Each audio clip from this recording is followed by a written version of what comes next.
She was screaming like she had a demon inside of her. Let's go! March 14th, 2017, Hillsboro, Oregon. 16-year-old Cody Humans is hanging out with friends after school. They pick up some snacks at a local pharmacy. We exited the store and we're just standing out front trying to figure out what we're gonna do next. All of a sudden we hear yelling and a whole bunch of commotion coming from inside the store. We look through the windows and we see all of this drama happening. Let go. I'm not gonna let go. We're gonna call the police and deal with this the right way. We run in there to see what was going on, and I start recording because I saw that there was like a tug of war going on. It looks like the woman is shoplifting. The man is the store's loss prevention specialist. Lots of retail chains employ loss prevention specialists. These are people dressed in normal, plain street clothes, walking the aisles, keeping an eye out for anybody with sticky fingers. They're kind of like undercover employees, so they're not supposed to look as if they're security officers. And the reason they do this is because they don't want potential thieves to know that they're looking for them. There's a woman here who is apparently shoplifting, and there is a theft prevention worker who sees this. He decides that he's going to intervene, and then immediately she becomes really physically and verbally aggressive. You're not gonna go anywhere. We're gonna call the police. Yeah, you know, I'll have to see you when you assault someone, you'll go to jail. Good, good. Someone. Sure, okay, when the police get it, we'll see. Yeah? We'll see, okay? Yeah. Okay, yes, we will see. We'll see. The woman falsely claims that the employee has harmed her, but he just keeps trying to safely hold her until police arrive. This specialist is really trying to use minimal force initially. He's holding the item, he's not holding her. He's trying to verbally negotiate with her You're not gonna go anywhere. We're gonna call the police. so that she understands that he's just doing his job. They're trained to intercept people who are stealing from the store and then call 911 to get the police involved because they're not police officers. But the woman continues to battle him for the purse, yelling the entire time. You know, I'll have to see you when you assault someone. She was just trying to spit out random things because she was upset that she got caught. Of course, every shoplifter is like, you can't put your hands on me, let me go. He didn't assault you, he was just detaining you, doing his job because legally he was allowed to do what he needs to do to detain a shoplifter until police arrive. But the woman is indignant. You shoplifter. You can't shoplift here. Yeah, why not? Why not? Yeah, why not? You don't shoplift here. You can go somewhere else, but not here. Fine, let me go somewhere else. We hear the employee say, "You can't shoplift here." Her response, unbelievably, is, Yeah, why not? "Well, why not?" What an unusual thing to say. She's trying to verbally negotiate her way out of the situation, gaslight him into thinking that he was the one that was doing something wrong, You know, I'll have to see you when you assault someone, you'll go to jail. trying to really manipulate her way out of the situation. She felt like she was in the right. She felt like she had the right to do what she was doing. You're Can trying you to get him to let go of me, please? Listen, Yeah. are they coming? They're Okay. coming. Good. Yeah. We'll see. You can't shoplift and think you're gonna get away. You can't just grab someone. Yes, I either. can. You You just shoplifted. pushed me into the parking lot. He was being professional about it, just doing his job. He wasn't like being too aggressive. He is not gonna let her leave the store. So she becomes more and more aggressive. Let go of my purse. Ma'am. Oh, you gonna start kicking? Yes. As other people gather around, the situation escalates. You gonna start kicking out the Start shoplifting? taking- Other customers begin to sort of encroach in on the scene. But you jump into a situation like this, you could be the one getting kicked, you could be the one getting punched, you could be the one standing there if a gun comes out or a knife comes out. As other customers step in, this woman ups the ante. She gets more manic, she gets more loud, she begins screaming even louder. Step away from me now. No. Yeah. My arm. I Grab my did. back. I sure did. And this is the moment where we go from struggle to assault. And I don't know what they're paying this guy in this moment, but it's not enough to put up with something like this. Oh, you gonna start kicking? Yes. The fact that this woman has engaged this man in such an aggressive and violent way kind of makes me wonder, what else was in that purse? This whole scene is very ugly. Oh, really? I'm gonna take you down for that now. Oh, I'm letting go. She kept on getting more aggressive, screaming and yelling. Let me go. Step away from me now. No!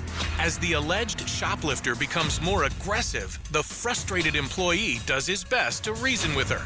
But finally, he's forced to take action. Oh, really? I'm gonna take you down for that. That only makes her more angry because now she completely loses it. She begins kicking, she begins punching, she begins scratching. Stop it! Stop it! Stop it! And when she's on the ground, she keeps crying. Oh, let me go! Man, you need to chill. You need to chill out! She's playing the victim. Let me go! Calm down. Stop it! This is something she's been claiming all along, that he had assaulted her, when the video evidence shows it was the opposite. The other customers are trying to de-escalate things. They're trying to talk to her. Man, you need to chill. They're trying to convince her not to retaliate. You need to calm down. Stop it! People really should leave this up to the specialist because they don't know what she's capable of. I told her. I want it! So they really should not have intervened on a physical level. Someone who perceives the world as being dangerous or someone who is emotionally unstable may actually view being intercepted by a crowd of people as being attacked by a mob, and that may actually escalate them. Let me go! Especially if these people aren't trained in de-escalating agitated individuals. Let me go! Seeing a crowd against you may actually cause someone who is agitated to become even more physically violent. Stop it! Stop it! But this woman isn't giving up. Step away from me now. No! Yes! I work here, so no. Yeah, that doesn't matter. The situation is tense, and nobody seems to know how to respond. Keep the line going. If you have something to check out, please. Let go! We have this very strange moment when another employee at the store begins directing people to the checkout, as if they're going to just casually buy the things they needed there and totally ignore this very violent and bizarre incident happening right next to them. Let go! But this is not business as usual. Oh, really? Stop it! Desperate to reason with the woman, a bystander points out Cody's camera, which is recording the whole incident. Don't bite him either. You're being filmed, ma'am, and everybody is pointing out what you're doing. I love the moment here when a woman tells her, "Ma'am, you're being filmed." You would think for most people that would cause them to pipe down, but it doesn't quite seem to have that effect on her. They're trying to convince her that she's being taped and she's not gonna get away with this, and nothing seems to be working. She's getting more and more violent and more aggressive, and she's determined to not let go of this purse. Luckily, help arrives. Just at the right moment, the police enter. And thank goodness, because this guy had been dealing with this woman now for several minutes. Come here. Can I have my glasses, please? Turn around. Chairs behind your back.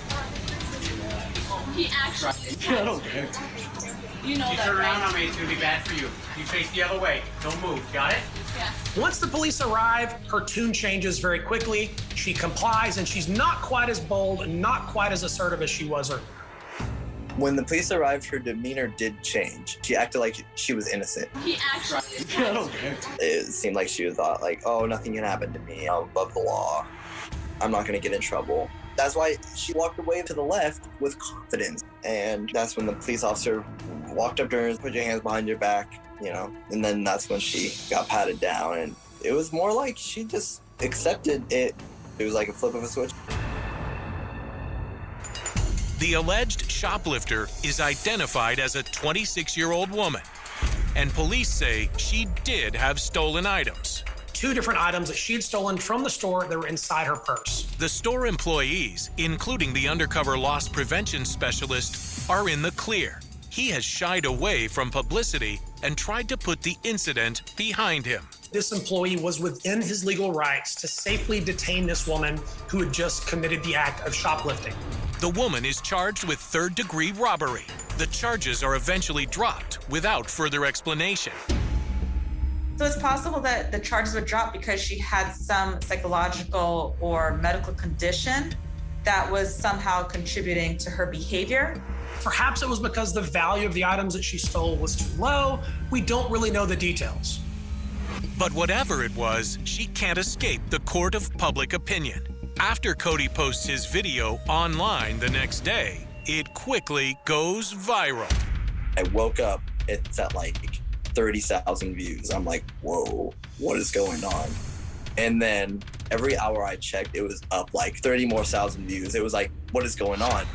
Video just kept on going and going and going with views, and it hit like 1 million views pretty quickly.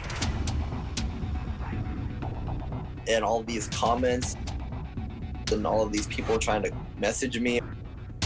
I was getting interviews from news companies all around the world. Tonight, a shoplifting showdown. She was trying to swinging at him and all that, and he warned her multiple times not to swing at him. 16-year-old customer Cody Humans shot the video. It was insane. It was just a shock because I've never been interviewed on like TV everywhere. All my teachers and even my coworkers at the time where I worked were like, "You're famous now." It's like, I'm not famous. But one thing is for certain, the message Cody believes his video conveys. Don't shoplift. Don't commit crimes, because it's just not gonna end well. Especially in a world where there's millions of cameras in every little inch of the world. In New Jersey, another wild crime is also caught on camera.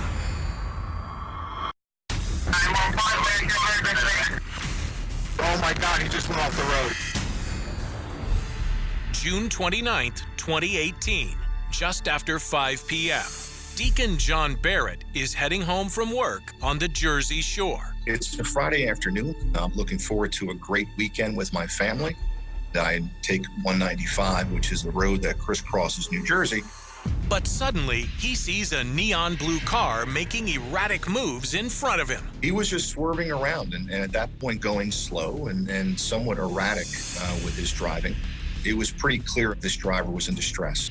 He's swerving across the lanes, and the dash cam captures every move. John is alarmed. The reckless driver veers between lanes, barely missing other cars. I get on the phone with 911 dispatch.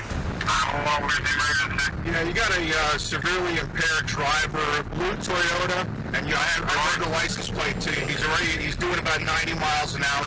As John talks to 911, the car picks up speed. Oh my God, he just went off the road. He's back on. He's absolutely, we're coming upon exit 11. He's gone off the road again majorly. John is worried, so he continues to follow the car, recording from a safe distance. If somebody dies, if something happens that's terrible, he wants to be able to document it all properly. Now, he's like an announcer, giving the operator a play-by-play of the unfolding danger. He's already past exit 11, and looks like he's losing parts of his tires. With me 1 second. One tire, back tire. And this driver isn't slowing down. He's at least 3/4 of a mile ahead of me, doing about 100 miles an hour. Then, the out-of-control car crosses several lanes and slams into a sign. Oh, he just crashed into a sign. Just crashed into a sign.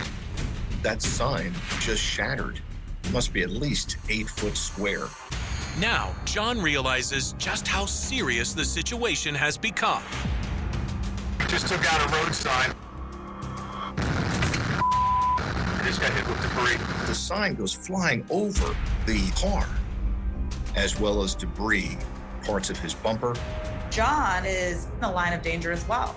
This was an absolute nightmare happening in broad daylight. He's gone across the roadway. He's doing about 100 miles an hour. As the car keeps going and keeps swerving, John prays help will arrive soon. I'm on the phone with 911 dispatch, hoping that a police officer is going to come and intercept the vehicle. What are you in, sir? I'm in a red Optima, Kia Optima. Are you like Yes, ma'am. But 7 miles into John's pursuit, there's yet another heart-pounding moment. He's now going off the road. Almost went into an embankment. You got a traffic crew. He's coming up on mile marker 16. You got some form of emergency vehicles in the right-hand lane. Looks like a fire truck or something. He's now got off the roadway again. He's gone sideways. He's now crashed into the other side, oncoming traffic. I was just screaming out, hope this guy doesn't get hit by a truck. Had this reckless driver crossed into oncoming traffic, the results would have been disastrous. Instead, the blue car stays put and appears to have finally come to a stop. As the car has spun out and stopped, I thought that the ride was over for the driver. But it turns out the danger is far from over. Just when he thinks that things are under control, they just get worse. He's actually pulling away going eastbound. After nearly 20 miles, John wonders if this wild driver is ever going to quit. I'm saying to myself, God, please come down and stop this. Make sure this driver does something just to end this madness. What if someone gets hurt or someone dies? When are the police going to arrive? Then, in his rearview mirror, John sees emergency lights. I see a trooper coming back. He's about a mile behind me. But even with help on the way, the mayhem continues. Oh, he just crashed into a car. This is intense. How many people are going to get hurt before this ends? He just ran a white car off the road. But thankfully, that's when the trooper catches up to them. The trooper's right there. He got him. I don't know if the individual realized what kind of accident he just caused, but I was so happy it was over. Now, it's unclear as to whether or not he pulled over because he actually hit another vehicle, or he sees the oncoming state trooper and realizes that he should probably get over. John carefully pulls up behind the trooper with his dash cam still rolling. Now, he's not really sure if this is over or not. You don't know what the state trooper is about to encounter. Luckily, the driver cooperates and is arrested without incident. And John immediately calls his family. My mind was racing. I was almost shaking, trying to regain my composure. This was a adrenaline-pounding moment. As a deacon, I don't have this kind of excitement in my regular work. Police identify the erratic driver as 29-year-old Joseph Scott, a man who is no stranger to them and has a criminal history. This was not the driver's first rodeo. John shares his dashcam video with the local news. A wild ride that's caught on a dash camera, a driver weaving in and out of traffic. This went on for miles. Look, even going off into the shoulder there. It was a good Samaritan who helped police get him off the road. John suspected the driver might be on drugs, and he soon learns he was right. While this was going on, Barrett was thinking this guy has to be impaired by something. He just didn't know what. New Jersey State Police say it turns out it was heroin. State police find heroin and a syringe in Scott's car. He faces multiple traffic violations in addition to criminal charges for drug possession. John is just thankful no one was hurt. When people see this video, they just can't believe that this driver continues. And one miracle after the next happens where the driver doesn't kill himself. I wanted to share how this video was a horrible video of somebody under the influence. Police commend John for doing a great job in a dangerous situation. And as his video goes viral, people call him a hero. Within a few hours, I was getting 100,000 views, 125,000 views. And I kidded my three daughters and say, look, hey, this video is catching some attention. And now that over 7 million views, it's just amazing to me that so many people have seen it. But John doesn't consider himself a hero. He says he's just relieved he was in the right place at the right time. I feel very grateful that I was able to be there for this driver, be there for the other drivers. In that day, I may have helped save a life, but it could have been my children's life. It could have been my family's life that he could have taken out in a mere instant. And after that day, John makes a habit of donating to charities that help those struggling with drug addiction. The fact that somebody wasn't killed that day is a miracle unto itself. Horrible day, but it's certainly some positives have come out of this. If I can bring some awareness to this problem. John's one regret is taking the Lord's name in vain on that 911 call. Oh, he just crashed into a car. As a deacon, it's certainly you don't want to use the Lord's name in vain. and my pastor has forgiven me. And to help make amends, John now purchases dash cam cameras for family and friends. You certainly should be in more cars than they are now. And when friends of mine have seen the video or they say, oh, I always wanted a dash cam, I give them a dash cam. You need to share your blessings with others. You need to pay this forward. April 6th, 2021.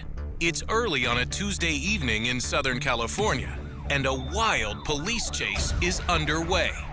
It was one of the most dangerous SoCal pursuits in recent memory. So this chase starts in San Diego County, which is over 100 miles from where it ended. The long chase begins when police try to corner a murder suspect. What prompted this pursuit was that you had sheriff deputies looking for this murder suspect. And then when they catch up with him, he fights with them and gets away. And they start to chase him through Los Angeles for over 2 hours. He drove around for hours across 4 counties.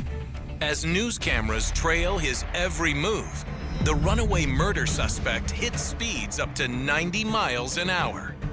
I was just wrapping up my day when I get an alert that there's a pursuit happening in Southern California, and I immediately turn on the news. This individual is weaving in and out of traffic. He's going at extremely high speeds, almost as if he's taunting the police to follow him. It's very unpredictable. It's very wild. It is not scripted, like watching a reality show unfold in front of you. A large truck often driving against oncoming traffic, narrowly missing vehicles as he drove at incredibly high speeds. The newscasters were describing him as somebody who's armed and dangerous, and somebody who had already potentially assaulted a police officer at the beginning of this chase. Is he under the influence of drugs or alcohol? Is he trying to have his 15 minutes of fame? Nobody is sure what frame of mind the driver is in, but he seems to be trying to get rid of something. The driver routinely threw material out the window. Local semi-truck driver Ahmed Shaban is looking forward to the end of his shift when he first hears the sirens. He's at the intersection of Holt and San Antonio in Pomona. And the unfolding drama passes right by him. I was speaking on the phone to one of my friends. Hey, there's a guy being chased by like 50 cops.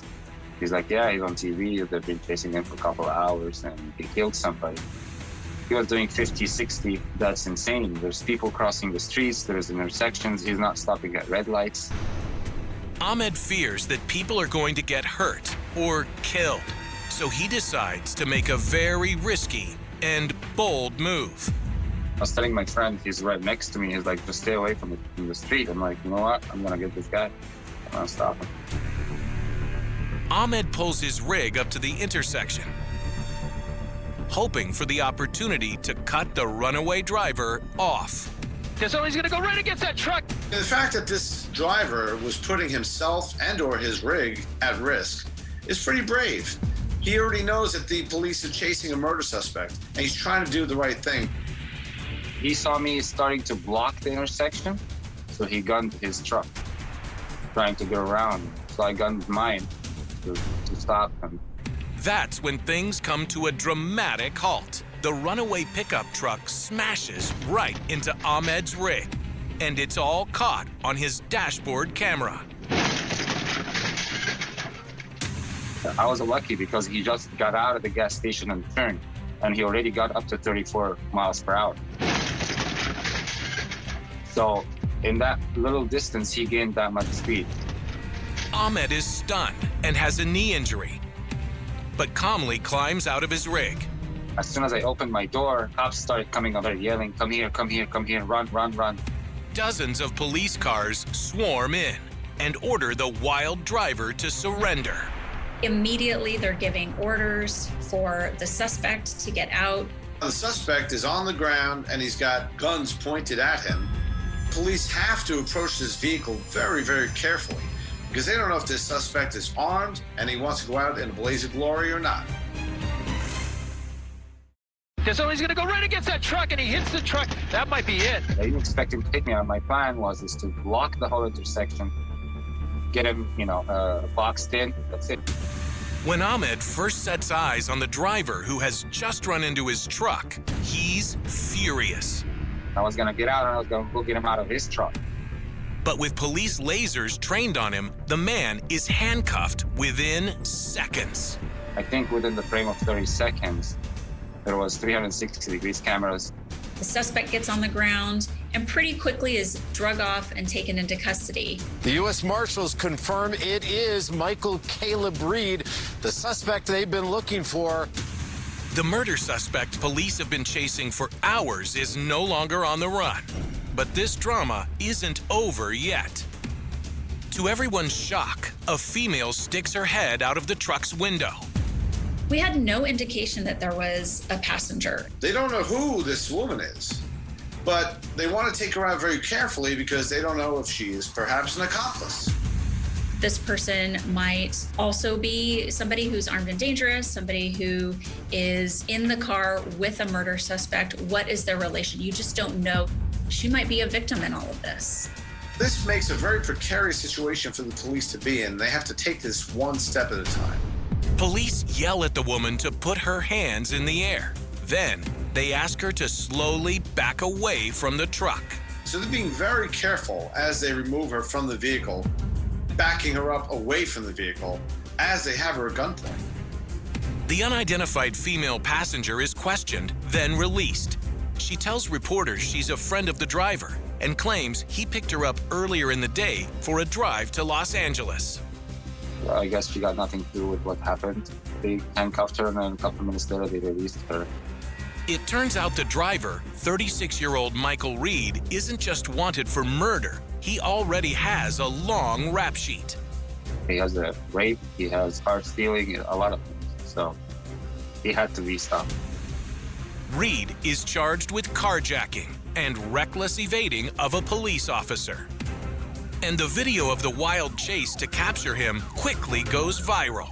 As chases go, this really was something to see. High speeds, risky moves. When he saw that suspect vehicle passing right by here tonight, it was just kind of wired in him. It was his instinct. He realized he had to make a move and take that driver out. People in the street just driving say, thank you for stopping the chase. People are honking for me.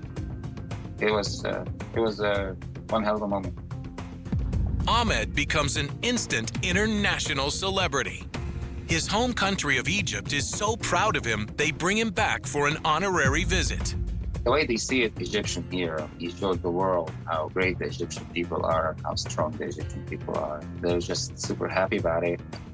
His sister keeps track of all the media coverage on her Facebook page. And people are so moved by Ahmed's bravery that within 2 months, they donate over $92,000 to a fund dedicated to getting him and his rig back to work. I'm very thankful for all the people that did this. It's like a dream. Everything just happened so fast, so quick, and all of a sudden I'm all over the place. For Ahmed, one of the most rewarding moments comes when the family of the man the runaway driver is accused of murdering reaches out to thank him. His family, his wife, and his kids reached out to me and many thank you, and they've been trying to get him for a while. And though Ahmed is proud of his quick thinking that day, he modestly credits his bravery to his experience in the armed forces. It's my military training. I served in the Egyptian military, and we have this thing, it's called protect human life at all costs. So you don't think of the cost, you just react. We'll do this again, absolutely. Without a doubt. I always help people. In Oregon, another man also drops everything to jump in and save the day. You'd probably have a hard time believing this story if we didn't have the pictures to prove it. Absolutely. We got a guy just stole a bike. I got him roped and tied to the street. What? June 10th, 2016, Eagle Point, Oregon. 28-year-old cattle rancher Robert Borba is new to town. Eagle Point is a little country town. There's a lot of mom and pop, smaller farms, good people. We were wanting to get into the cattle business, and one night I was looking on Craigslist, and there was a guy that had some cattle to sell. So I went and looked at him. Robert takes his trailer to pick up the cattle and brings along one of his horses. The horse I had, he was a Hancock driftwood horse called Long John. On his way home, Robert makes a pit stop at a local store. And I went strictly for dog food and a tent for my kids. And I'm out of the store within 20 minutes. I'm coming back out, and I hear this lady screaming, "Stop him, stop him, he stole my bike." And when I look up, the man on the bicycle is coming towards me, and there's two other men kind of pursuing him afoot, but they're getting outran by this guy on the bike. Bike thefts are very common, both from the store itself as well as from the bike racks outside. Very rarely is something like that witnessed by the victim personally, but the victim happened to witness this, which garnered the attention of other shoppers. Robert instinctively jumps in to help. I'm like, yeah, I can T-bone him and I can cut him off, and I'm pushing this cart. Well, I got 100 pounds of dog food in it and a tent, and so I'm not very fast. But as he comes by me, and it just clicked, and I thought, I'll just run him down and rope him. Riding and roping, it's natural to me for what I do for a living and participating in rodeos. So to me, it wasn't anything out of the ordinary. I thought, well, you can't outrun Long John, so we'll just run you down and stick it on you. So I jumped the horse out. He'd already gone maybe 180 feet on the bike. He's going as fast as he can go on the sprocket of this 10-speed bike. He's already moving. He's not really looking behind him because he thinks he's getting away. With his two dogs, Hash and Mac, joining in on the chase, Robert's adrenaline is pumping, and he's not thinking about what he might be getting himself into. When people step in to stop crimes on their own, they're putting themselves in a lot of danger because you don't know the level of violence that the perpetrator could try to enact onto you. So you have to be really cautious. What if he had a gun? But I don't think that that even crossed his mind. He had the opportunity to do something, and so he did. And in his mind, this could be this person's only mode of transportation, and stealing ain't right. If it was my wife or any of my family, if they were the one having something stolen from them, I would appreciate if somebody stepped in and helped them. So in the blink of an eye, Robert and his horse, Long John, and the two dogs are hot on the thief's trail. He stood no chance, no way. This horse would outrun a man on a bike or a foot 99% of the time. You're gonna have to be really, really fast to beat one of these horses at a dead run. He looked over his shoulder and he sees me. I think he put it together like, oh crap, this guy's here to catch me. He kind of like, what in the heck is going on? He leaves the bike. He throws the bike down and goes to run, and he's gonna continue on afoot. I know he had to have been pretty damn nervous. He's not the only one. Long John isn't at all sure about this chase. The cars around him were new. Everything was a complete shock to him. He was kind of spooked. First time he had been rode on blacktop, he kind of moves a little faster than I needed him to. But Robert is determined to chase the thief down. So he does something that shocks everyone who is watching the scene unfold. He pulls out his lasso. A lasso is definitely an unexpected weapon to apprehend this criminal. It's definitely something that you would see more in like a Western movie or a TV show. I had the rope down and in my hand ready, but I didn't swing it until I got right up to him, till I was within range. I was probably 20, 30 feet from him, and I swung twice. Now, the situation is tense. This could have turned deadly if the perpetrator has a weapon on him. With the robber still trying to escape, Robert swings his lasso in the air and takes aim at the bike thief. I rope him, and the rope goes around his neck and one arm when I catch him. And in Robert's words, he roped him just like you would a cow. He's asking me, who are you? Are you the cops? Or what are you doing? Are you a sheriff? And I just stayed quiet. When he took this rope off, he let it fall around his feet. So I dallied again, and I rode my horse off to knock him down. And that's when he fell to the ground, and I drug him off the blacktop. That way he didn't get ran over. And so when I drag him onto the concrete, he grabs a hold of the tree, and then I continue to hold him there until I got on the phone. I called 911. 911, what's the address of the emergency? We got a guy just stole a bike. I got him roped and tied to the street. And where is the person that took the bike now? He's tied to the street with I got him roped from a horse. What? I got him roped from a horse. I was just trying to put it into words to where she could understand it, and she still didn't understand it. There's this disconnect of like, how in the world did you take a rope and stop someone who was on a bike? It's not something you say every day, and so it takes a little while for your brain to comprehend that it actually happened. I sat there and I held him there until the Eagle Point PD showed up. Within minutes, Patrol Officer Chris Adams is on the scene. I just happened to be fairly close by. When we're getting updates from the dispatcher, we're getting it third or fourth hand, and we have to kind of take it with a grain of salt. But no, when I got there, he surely had been lassoed and was hanging onto a tree. I thought, what have I stepped into? Stunned by what he's seeing, Chris pushes his way past the crowd of onlookers. Fortunately, a lot of the bystanders had stayed back and were not trying to engage the subject at all. My first act was to go ahead and get him secured. He definitely knew the gig was up, and he wanted no part of Robert, his horse, or that rope. He had no fight in him at all. I applied handcuffs to him. He was placed into custody and seated in the back of my patrol vehicle until we could get statements from everybody else and really identify what had transpired. When the officer had got there, I asked him, I said, first off, how much trouble am I in? Right place, right time today, huh?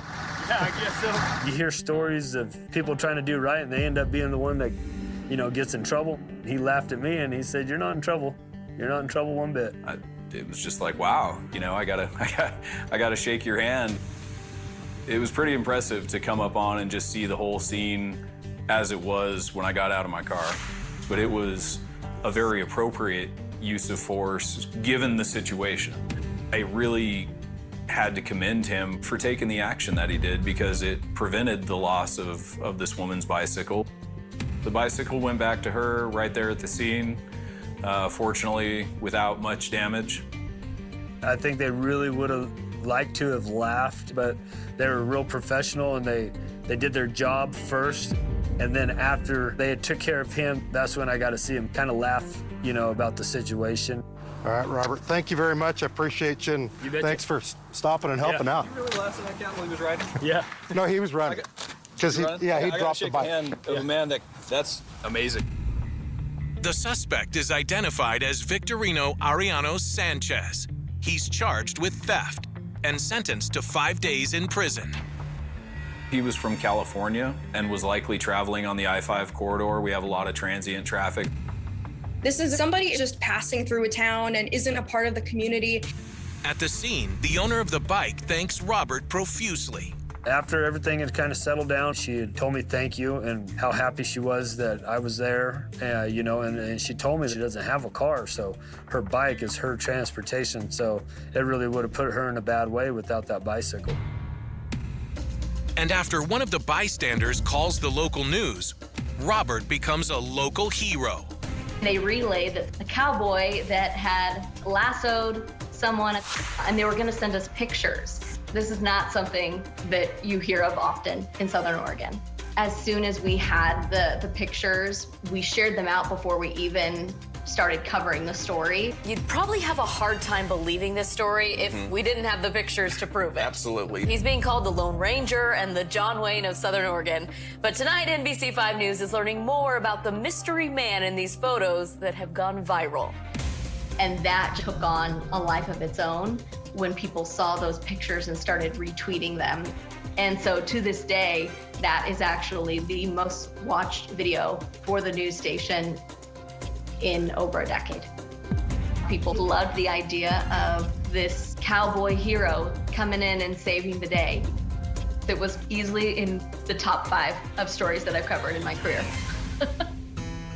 After it had made it on the news, that's when people started calling, and then they would ask you, "Hey, are you that guy? Are you the guy that caught the bike thief at the store, and we got friends that have seen the footage on news in Peru.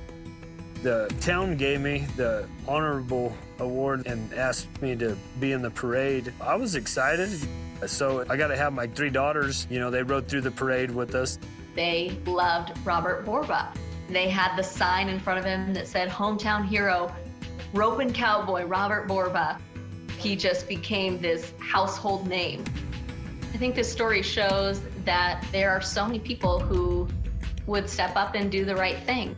It was something that I'll remember for a long time. So anywhere we go, my kids like to say, "Oh, my dad, he roped the bad guy at the store that stole the bike," and then I tell the story.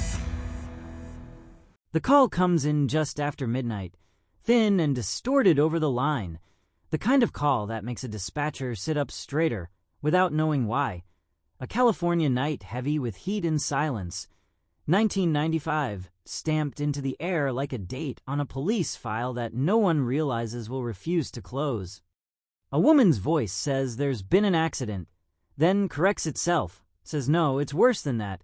Something wrong at the house on Arroyo Vista Drive, a quiet street where porch lights usually stay on all night and nothing ever happens. When the first patrol car rolls up, its headlights wash over a driveway that looks perfectly normal. Too normal, a sedan parked crooked, like someone meant to straighten it later, a front door half open, the hum of insects louder than the engine cooling under the hood. Inside, the smell hits before the sight, copper and cleaning chemicals mixed together, an attempt at order after chaos. And on the living room floor lies the reason this address will be whispered for decades. The reason reporters will one day type the words California 1995 cold case, like a curse that refuses to break. Her name is spoken quietly at first, as if volume alone might disturb whatever is left of her, then written down in block letters, then repeated over radios, then printed in headlines that never quite capture the way the room feels.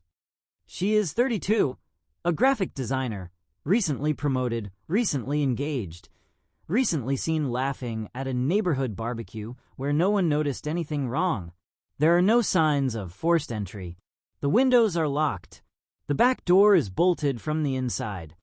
The engagement ring is still on her finger, catching the light in a way that feels obscene. On the coffee table, 2 wine glasses, one with lipstick, one without, both half full, both untouched long enough for the surface to dull. A life paused mid-evening, mid-sentence, mid-breath. Detectives arrive as the sky begins to lighten, that gray-blue hour where everything looks softer, but nothing feels less sharp. They move carefully, photographing every angle, bagging every object, noting the odd details that don't yet form a pattern. No weapon in sight, no obvious struggle, just bruising that suggests surprise, proximity, someone close enough to reach out without raising alarm. Neighbors gather behind yellow tape, murmuring, shaking heads, repeating the same sentence over and over. She was so nice. She kept to herself. She would never open the door to a stranger, as if the repetition might build a wall around their own front doors. By noon, the story breaks. Local news runs aerial shots of the street, the word mysterious flashing at the bottom of the screen. Reporters speculate, anchors lower their voices, and a community learns that normal can fracture without warning.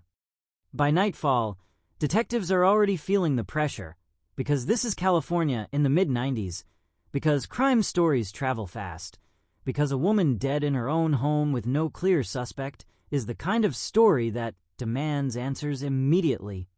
They start where they always do, with the people closest to her. The fiancé, who arrives pale and shaking, insisting he was working late. Coworkers who swear she had no enemies. Friends who mention an argument weeks ago and then apologize for bringing it up at all. The house gives up its secrets slowly, reluctantly. Fibers that don't match the furniture. A partial print smudged on a doorframe. A hair caught in the carpet that isn't hers. Everything is cataloged, sealed, logged, destined for evidence lockers and lab benches where technicians in white coats will stare at samples under fluorescent lights and shrug, because in 1995, science still has limits, and those limits are about to turn this case into a ghost. The prints don't match anyone in the system. The hair can't be conclusively identified. The fibers could belong to any number of jackets sold across the state. Leads bloom and die within days. There's a man seen walking his dog too late at night, but he has an alibi. A delivery truck heard idling nearby, but no one remembers a logo. A phone call she made earlier in the evening, friendly, unremarkable, the kind of call no one would ever flag until hindsight sharpens it into a question mark. Detectives knock on doors, chase tips, sit in parked cars watching houses where lights go on and off like nothing has changed, because for most people, nothing has. For them, everything has. Weeks pass. The news cycle moves on. Another story takes its place. But inside the department, the file grows thicker, heavier, the kind that bends when you pick it up. Someone writes "cold case" in the margin of a memo and then crosses it out, as if daring the word to become real might make it happen faster. The family pushes for answers, holds press conferences, stands in front of microphones and begs whoever did this to come forward, their grief turning into something harder, sharper, a demand rather than a plea. Years slide by with a cruel efficiency. The house is sold. The street looks the same. New families move in, unaware of the history beneath their feet. The case is revisited every so often, a detective pulling the file down, rereading notes, circling the same names, the same dead ends. Technology advances just enough to tease hope without delivering it. DNA testing improves, but the samples are too degraded, too small, too contaminated by time. Every attempt feels like reaching through fog. By the early 2000s, the phrase California 1995 cold case starts appearing in internal documents without anyone bothering to cross it out. The case is officially unsolved. Unofficially, it has been for years. New detectives inherit it like a burden passed down, each one convinced they might see something the others missed, each one eventually realizing how stubborn the silence can be. The community remembers in flashes, anniversaries marked by short articles, candlelight vigils that grow smaller every year, until even those fade. Then, decades later, a development that feels like a miracle on paper. A lab technician re-examines old evidence with new tools, software that didn't exist when the wine glasses were first bagged, methods refined by thousands of cases that came after. A partial profile emerges from the noise, incomplete but promising, enough to run through databases that are suddenly much larger, much deeper than anything imagined in 1995. A hit, tentative at first, then stronger, a name that makes investigators sit back in their chairs, the room suddenly very quiet. The headline writes itself. California, 1995 cold case solved. DNA breakthrough stuns investigators. Phones ring. Emails fly. A suspect is identified, then located, then arrested. Cameras capture the moment, the handcuffs, the expression that reporters describe as unreadable. The family is notified. Tears flow again, this time mixed with relief, with gratitude, with the fragile belief that waiting has finally ended. The community exhales, decades of tension releasing in one collective breath. But inside the file, inside the evidence, inside the questions that never quite went away, something remains unsettled. The DNA explains presence, not motive. It explains contact, not timing. It doesn't explain the locked doors, the lack of struggle, the wine glasses left untouched. It doesn't explain why no one heard anything, why no neighbor saw anyone leave, why certain details still refuse to line up. Investigators assure the public that science doesn't lie, that this is the answer they've been waiting for, and maybe it is, or maybe it's only part of it, A piece slid into place that makes the picture look complete from a distance. Because cold cases have a way of pretending they're finished when they're not. Because closure is a word people use when they need to sleep at night. And because somewhere in the space between a quiet California street in 1995 and a courtroom decades later, the truth learned how to hide, patient and unmoved by headlines, waiting to see if anyone will notice the gaps still breathing beneath the surface. The arrest changes the temperature of the case instantly, like a door slamming shut in a long, drafty room, and for the first time in decades the file stops feeling like a question and starts feeling like an answer, at least on the surface. Detectives speak with confidence now, voices steadier, statements cleaner, the language of certainty replacing the old vocabulary of maybe and possibly. They say the DNA came from skin cells recovered on the rim of the wine glass, without lipstick, the one no one could ever quite explain, preserved through luck and careful storage, awakened by technology that finally knew how to listen. They say the profile matched a man who had lived 3 counties away in 1995, a man with no prior connection to the victim on paper, a man who never appeared in the original investigation because his name had never crossed a database until years later, when a minor arrest quietly changed everything. The suspect is older now, hair thinner, face heavier, a life layered on top of whatever he was in that summer of 1995. In booking photos, he looks ordinary, painfully so, the kind of face that could vanish into a crowd without leaving a ripple. Reporters dig into his past and come up with fragments, a string of short-term jobs, a marriage that ended badly, neighbors who describe him as quiet, polite, forgettable. No history of violence that anyone can find, no obvious motive that leaps off the page. The absence of drama becomes its own kind of mystery, because stories like this are supposed to have warning signs, red flags, something everyone missed. Instead, there is mostly blank space. Interrogators sit across from him in a windowless room, the same kind of room where countless truths have cracked under pressure, and they lay the evidence out piece by piece, waiting for the moment when his eyes change, when his shoulders slump, when the weight of science presses down hard enough to force a confession. It doesn't come. He listens. He nods. He says very little.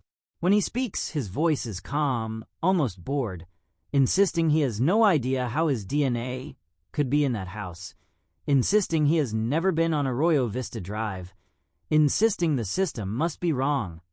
His attorney echoes the sentiment publicly, warning against blind faith in technology, reminding anyone who will listen that presence is not the same as guilt.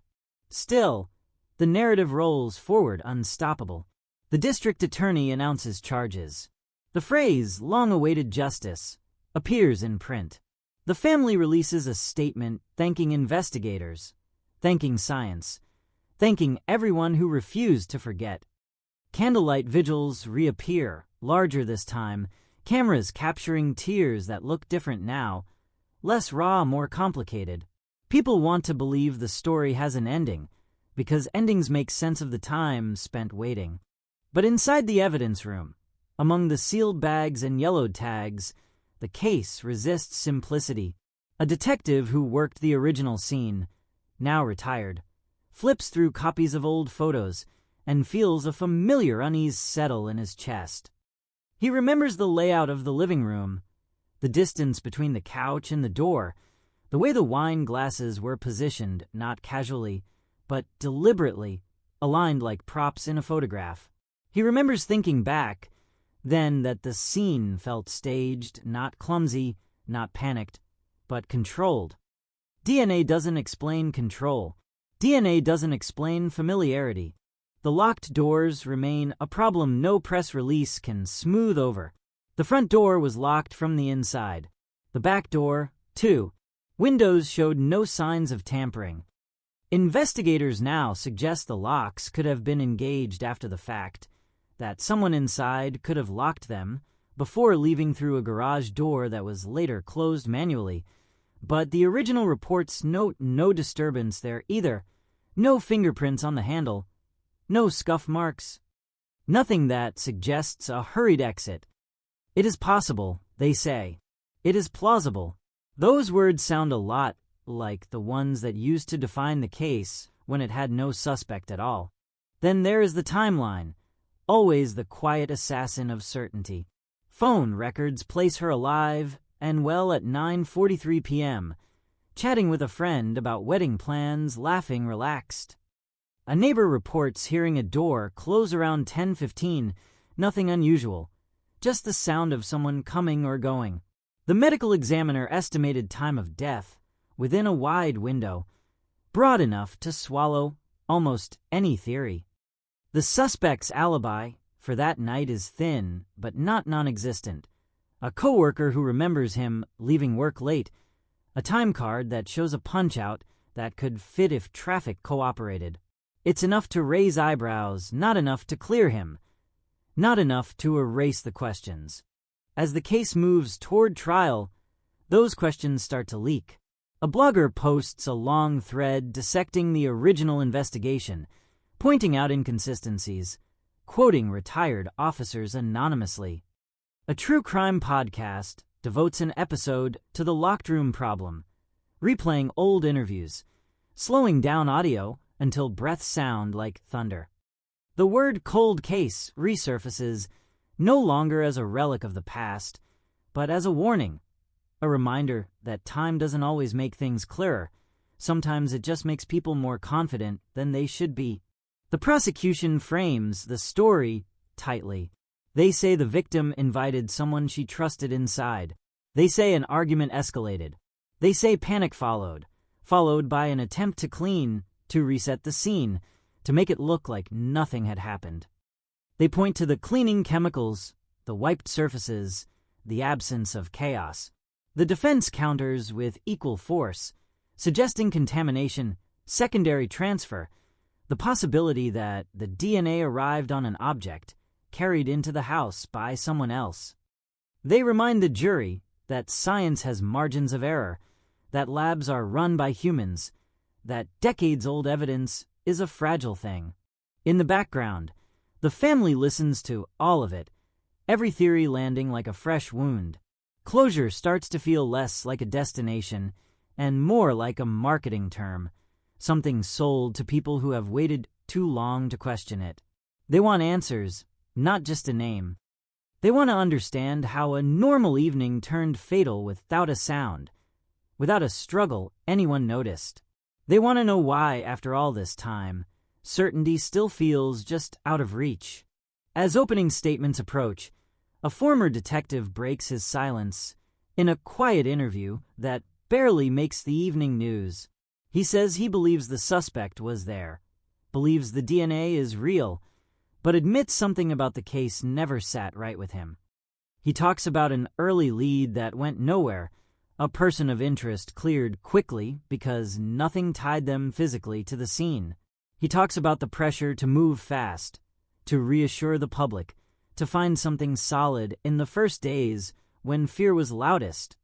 His words hang in the air, careful, measured, but heavy with implication, because solving a case on paper and solving it in reality are not always the same thing, because answers delivered decades late arrived distorted by everything that happened in between.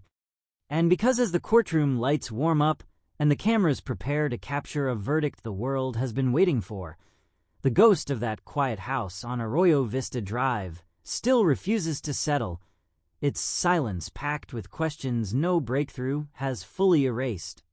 The courtroom feels too small for the history it's about to contain, wood polished by decades of elbows and anxious hands, air thick with the expectation that something permanent is supposed to happen here.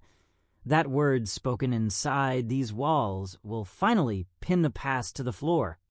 The jury files in, strangers tasked with deciding whether science can carry the weight of memory, whether a strand of genetic code can explain a night that left almost no noise behind.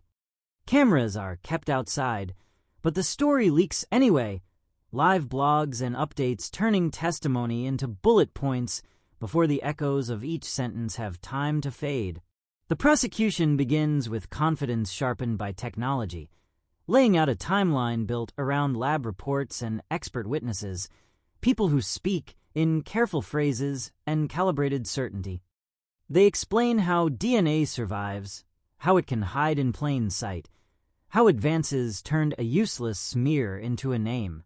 Charts appear on screens, diagrams showing probability, so small it feels like destiny. The message is simple and relentless. This man was there, and because he was there, everything else follows. Presence becomes motive by implication. Proximity becomes guilt through repetition. Then the defense starts pulling at the edges. They slow the pace deliberately, forcing the room to linger on details everyone else wants to rush past. They talk about the evidence locker, about the number of hands that touched each bag over the years, about protocols that changed, about labs that closed, about records transferred, copied, scanned, and refiled. They bring in their own experts, voices less certain, language full of margins and caveats, reminding the jury that DNA doesn't timestamp itself, that it doesn't announce how or when it arrived. A strand of truth, they argue, can be woven into the wrong story. Witnesses from the victim's life take the stand, and the case becomes human again in a way no chart ever could. Friends describe her routines, her habits, the way she locked her doors automatically, the way she hated surprises, the way she double-checked things most people ignored.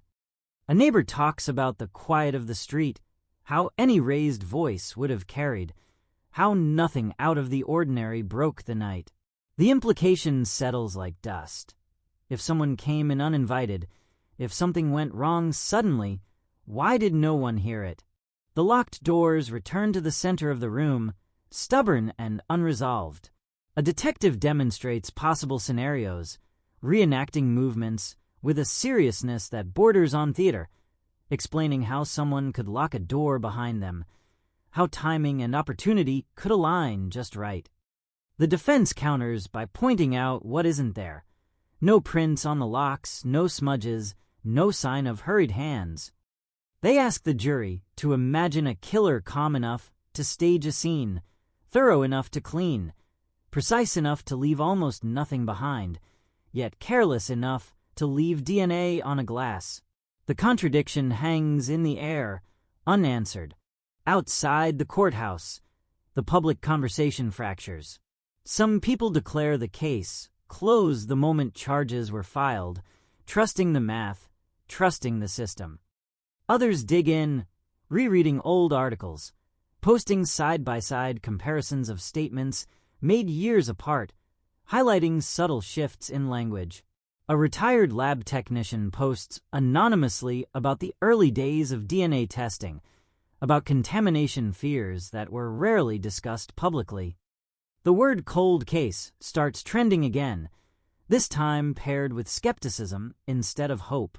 Midway through the trial, a small detail surfaces that no one can quite agree on the importance of, a note buried in the original file about a spare key that was never recovered. It belonged to someone once, maybe a previous tenant, maybe a friend, maybe someone forgotten because nothing tied them directly to the crime. The prosecution downplays it, calling it irrelevant. The defense lingers, asking why it was never found, why no follow-up is documented, why some questions were allowed to fade simply because they were inconvenient at the time. The jury takes notes, pens scratching softly, the sound unnervingly loud in the pauses between answers.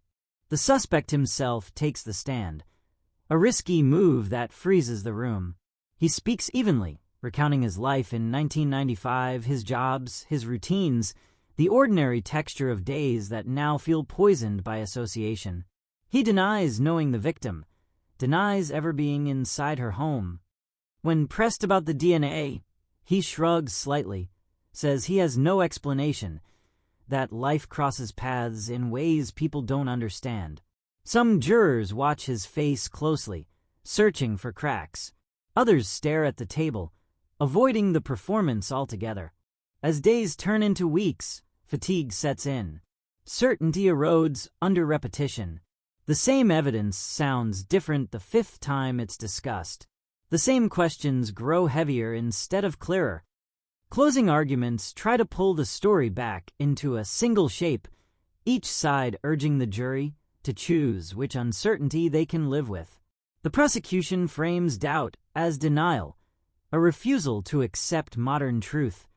The defense frames doubt as responsibility, the last defense against a system that wants to move on too badly. When deliberations begin, the waiting starts all over again. The family sits together, hands clasped, eyes fixed on a door that refuses to open quickly. Reporters speculate. Experts fill airtime with guesses. Social media swings wildly with every rumor. Inside the jury room, voices rise and fall. Diagrams are redrawn. Notes compared. Someone insists the science is enough. Someone else insists it isn't. The locked doors come up again. So does the spare key. So does the simple unsettling fact that no one can say with absolute confidence what happened in that living room after the wine was poured. The verdict, when it finally arrives, lands without the thunder everyone expected. It is precise, careful, legally sound, and emotionally unsatisfying in a way no one quite knows how to articulate. The court accepts it, the system moves forward, but the room doesn't feel lighter. Outside, microphones are thrust forward, statements are read, reactions categorized as victory or disappointment depending on the angle. The family speaks of mixed emotions. The defense speaks of vindication.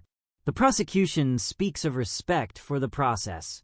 And somewhere beneath all of it, the case shifts again, not back into the cold, but into something more ambiguous, a solved story with unresolved shadows, a conclusion that answers just enough to keep the questions alive, because verdicts decide guilt, not truth. And because as the courthouse empties and the cameras shut off, the night that began so quietly in 1995 still hasn't given up everything. After the verdict, the case doesn't end so much as it changes shape, pulling away from the neat columns of legal outcomes and drifting back into the quieter, more uncomfortable territory of doubt. The official record updates, statuses shift, boxes are relabeled, but the story refuses to settle. In living rooms and online forums, in hushed conversations between detectives who should know better than to revisit old wounds, the same questions circle back with renewed energy, sharpened by the knowledge that a courtroom answer is not always the final one. The family returns home carrying a strange mix of relief and unease, gratitude for effort, for attention, for the acknowledgement that their loss mattered, but also the nagging sense that something essential slipped through the cracks. They replay testimony in their minds, not the big moments, but the small ones, the pauses, the contradictions no one pressed hard enough, the details that felt brushed aside because they complicated the narrative. Closure, they discover, is not delivered by a verdict. It's something people say when they don't know what else to offer. Inside the department, the case file becomes a reference point, cited in training sessions as a success of modern forensic science, a proof of concept for what persistence and technology can achieve. Slides flash the headline, California 1995 cold case solved. The DNA breakthrough held up like a trophy. But off the record, among veterans who remember the smell of that living room and the way the light fell across the carpet, the tone is less celebratory. They talk about the investigation that never quite found its rhythm, about early assumptions that hardened too fast, about leads quietly deprioritized because they didn't fit the emerging picture. One of those leads resurfaces when a junior detective, assigned to archive old materials, notices a name that appears only once in the file and then disappears completely. No follow-up, no clearance. Just a brief mention tied to the spare key, a maintenance worker who had access to multiple houses on the street in the mid-90s, someone interviewed quickly and released because nothing connected him physically to the scene. At the time, without DNA, without witnesses, the trail went cold almost instantly. Now, reading it with fresh eyes, the omission feels loud. The detective flags it quietly, not as an accusation, but as an unanswered question. He checks public records, finds the man moved out of state years ago, left a trail of minor offenses, nothing violent, nothing that would have set off alarms back then. He brings it up to a supervisor who listens, nods, and reminds him gently that the case has been adjudicated, that resources are finite, that reopening old lines of inquiry invites scrutiny no one wants. The message is clear without being spoken outright. Some doors are better left closed. Outside official channels, the story takes on a second life. A documentary crew releases a series revisiting the case, dramatic reenactments layered over interviews, and moody shots of the house as it stands now, renovated, repainted, unrecognizable to anyone who remembers it from 1995. They lean into the unresolved elements, the locked doors, the unanswered questions, the idea that science delivered an ending too clean for a crime that felt anything but. Viewers binge it in a weekend, emerge with opinions hardened by editing and music. The suspect, now living with the outcome of a system that found him responsible, becomes a symbol to different audiences. To some, he is proof that no one outruns the truth forever. To others, he is a cautionary tale about over-reliance on evidence that cannot speak for itself.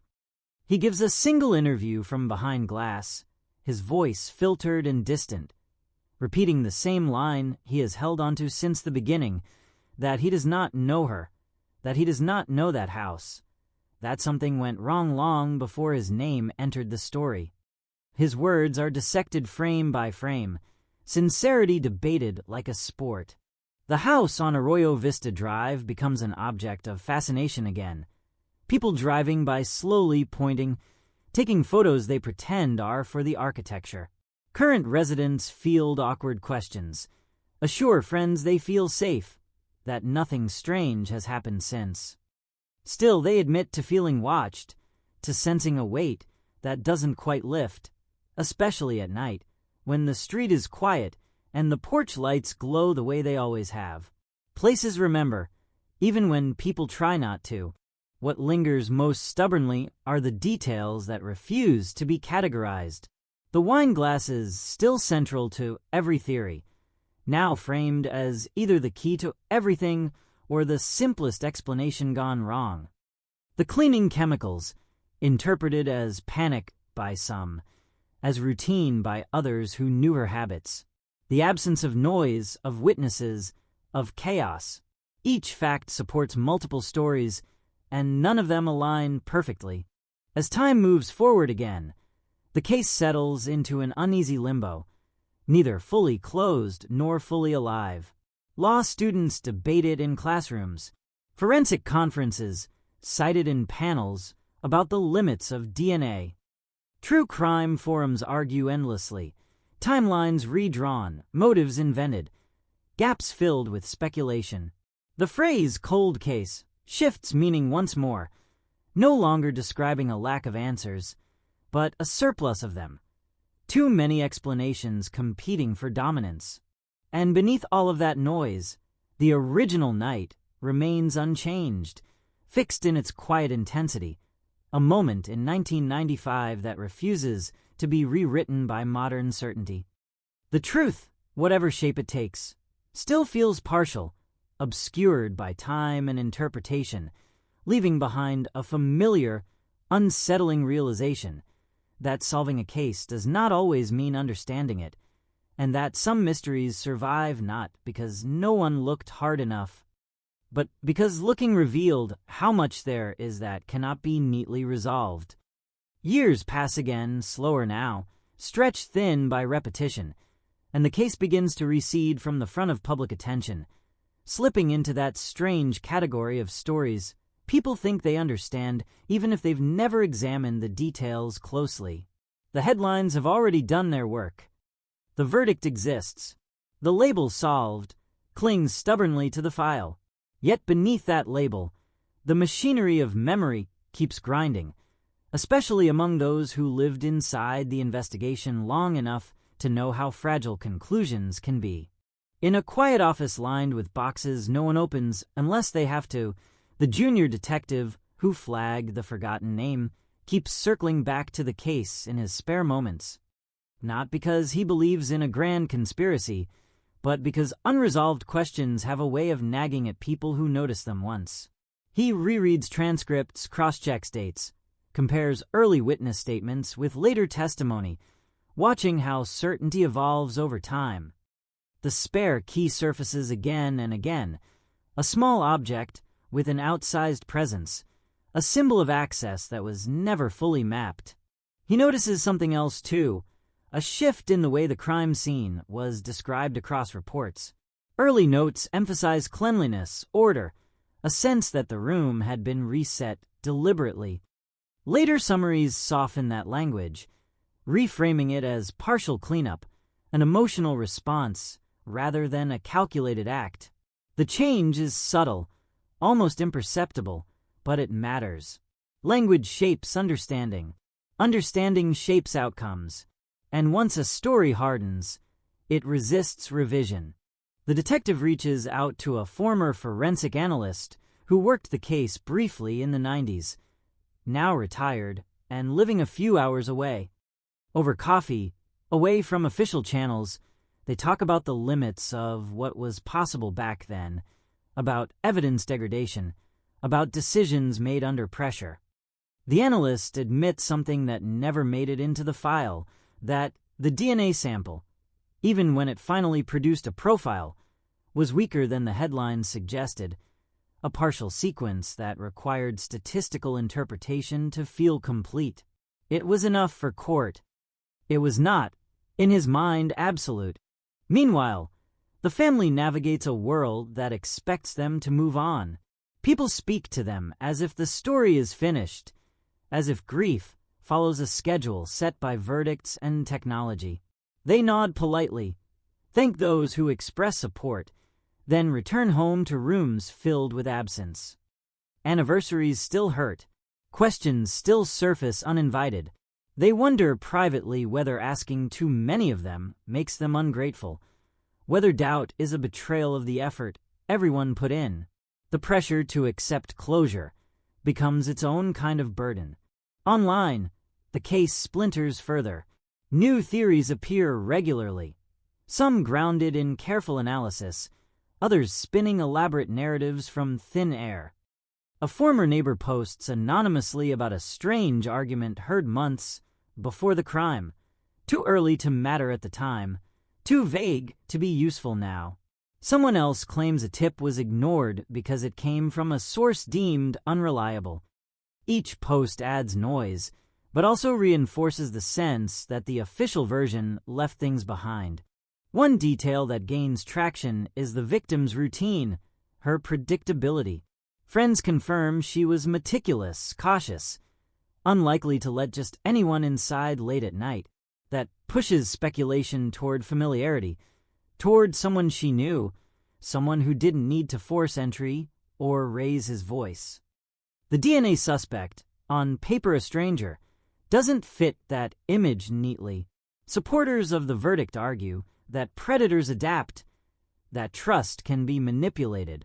Skeptics counter that opportunity matters as much as intent, and opportunity is often invisible until it's examined closely.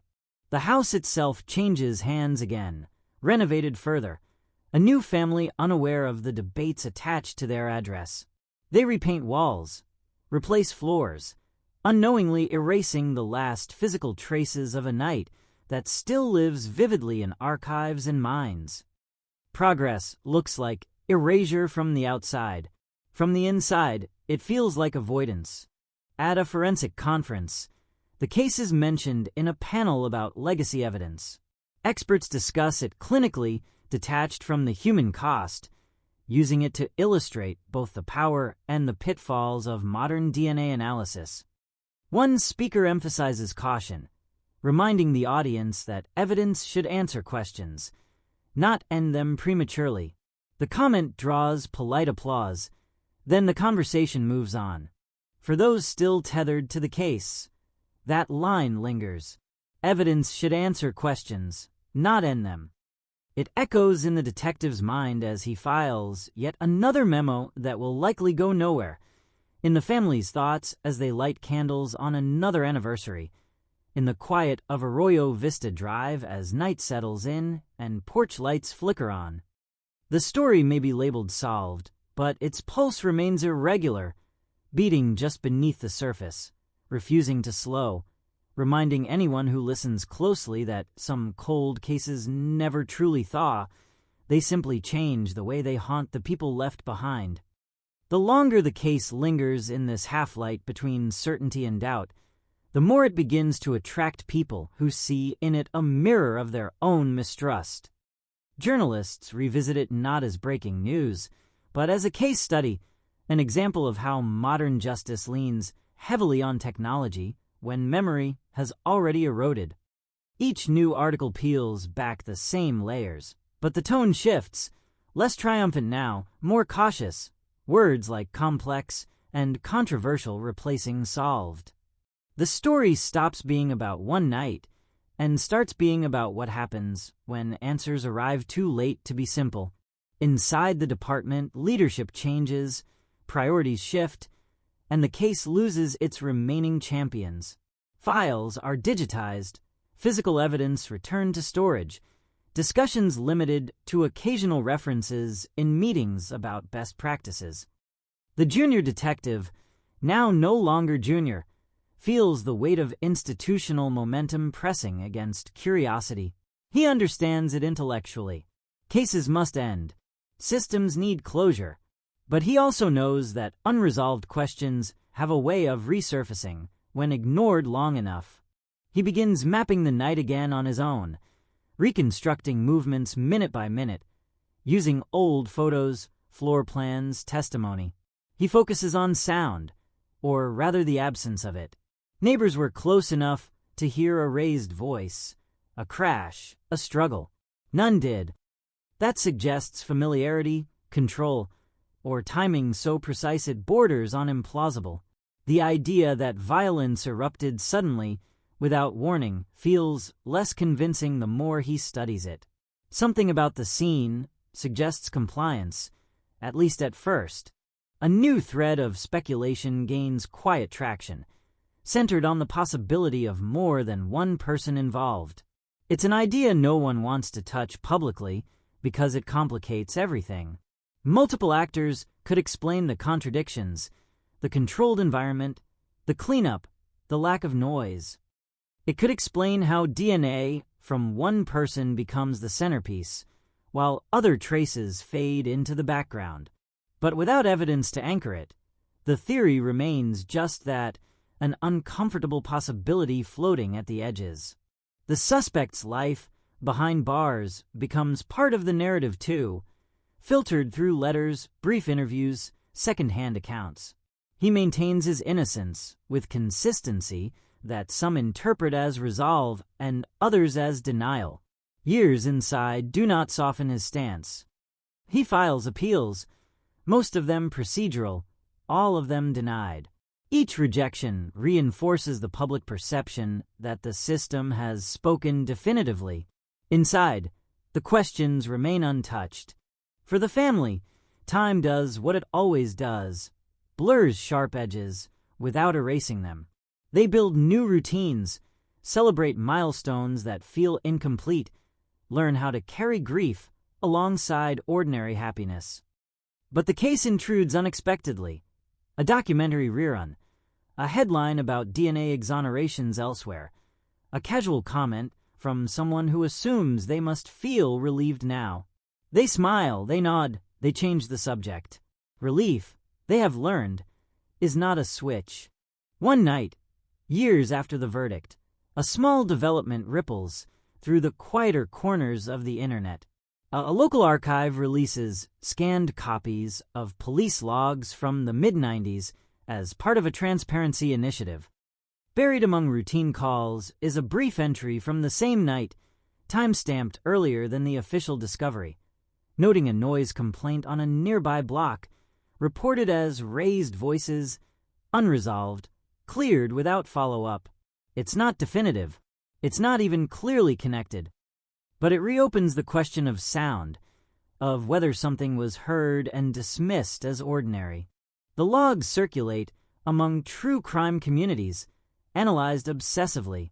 Some dismiss them as coincidence. Others draw maps, measure distances, argue about acoustics.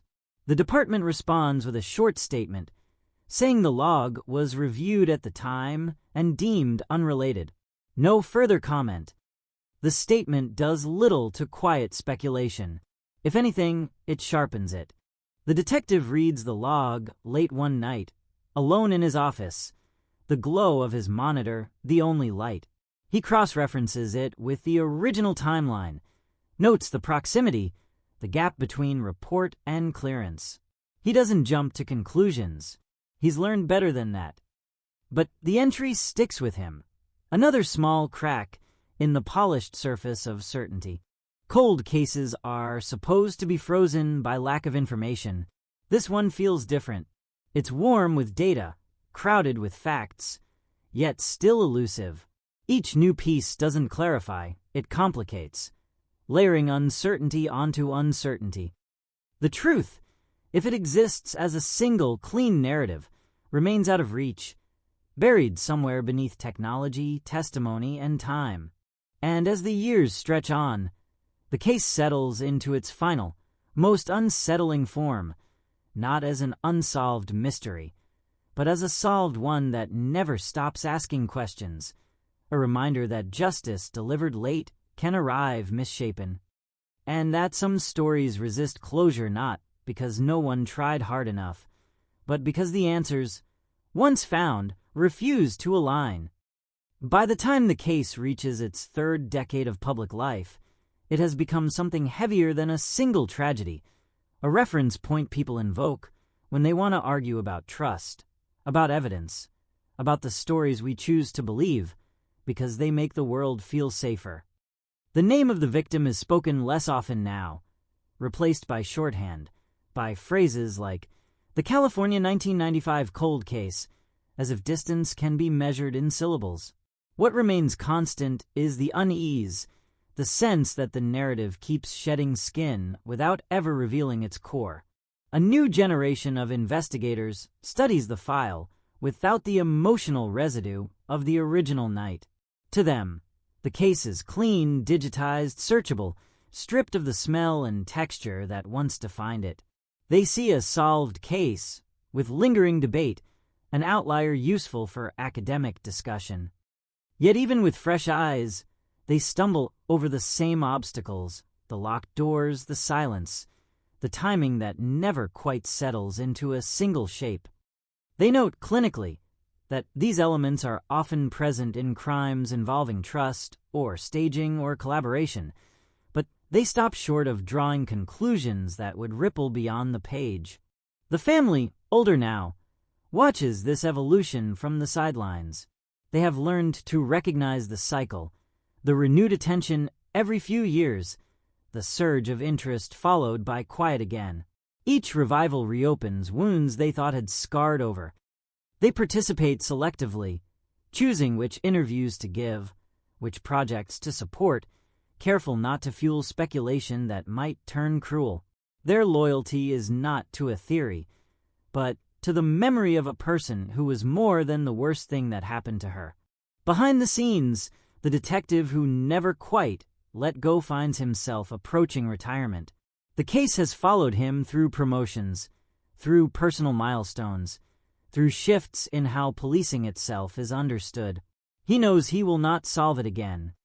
That opportunity, if it ever existed, passed long ago.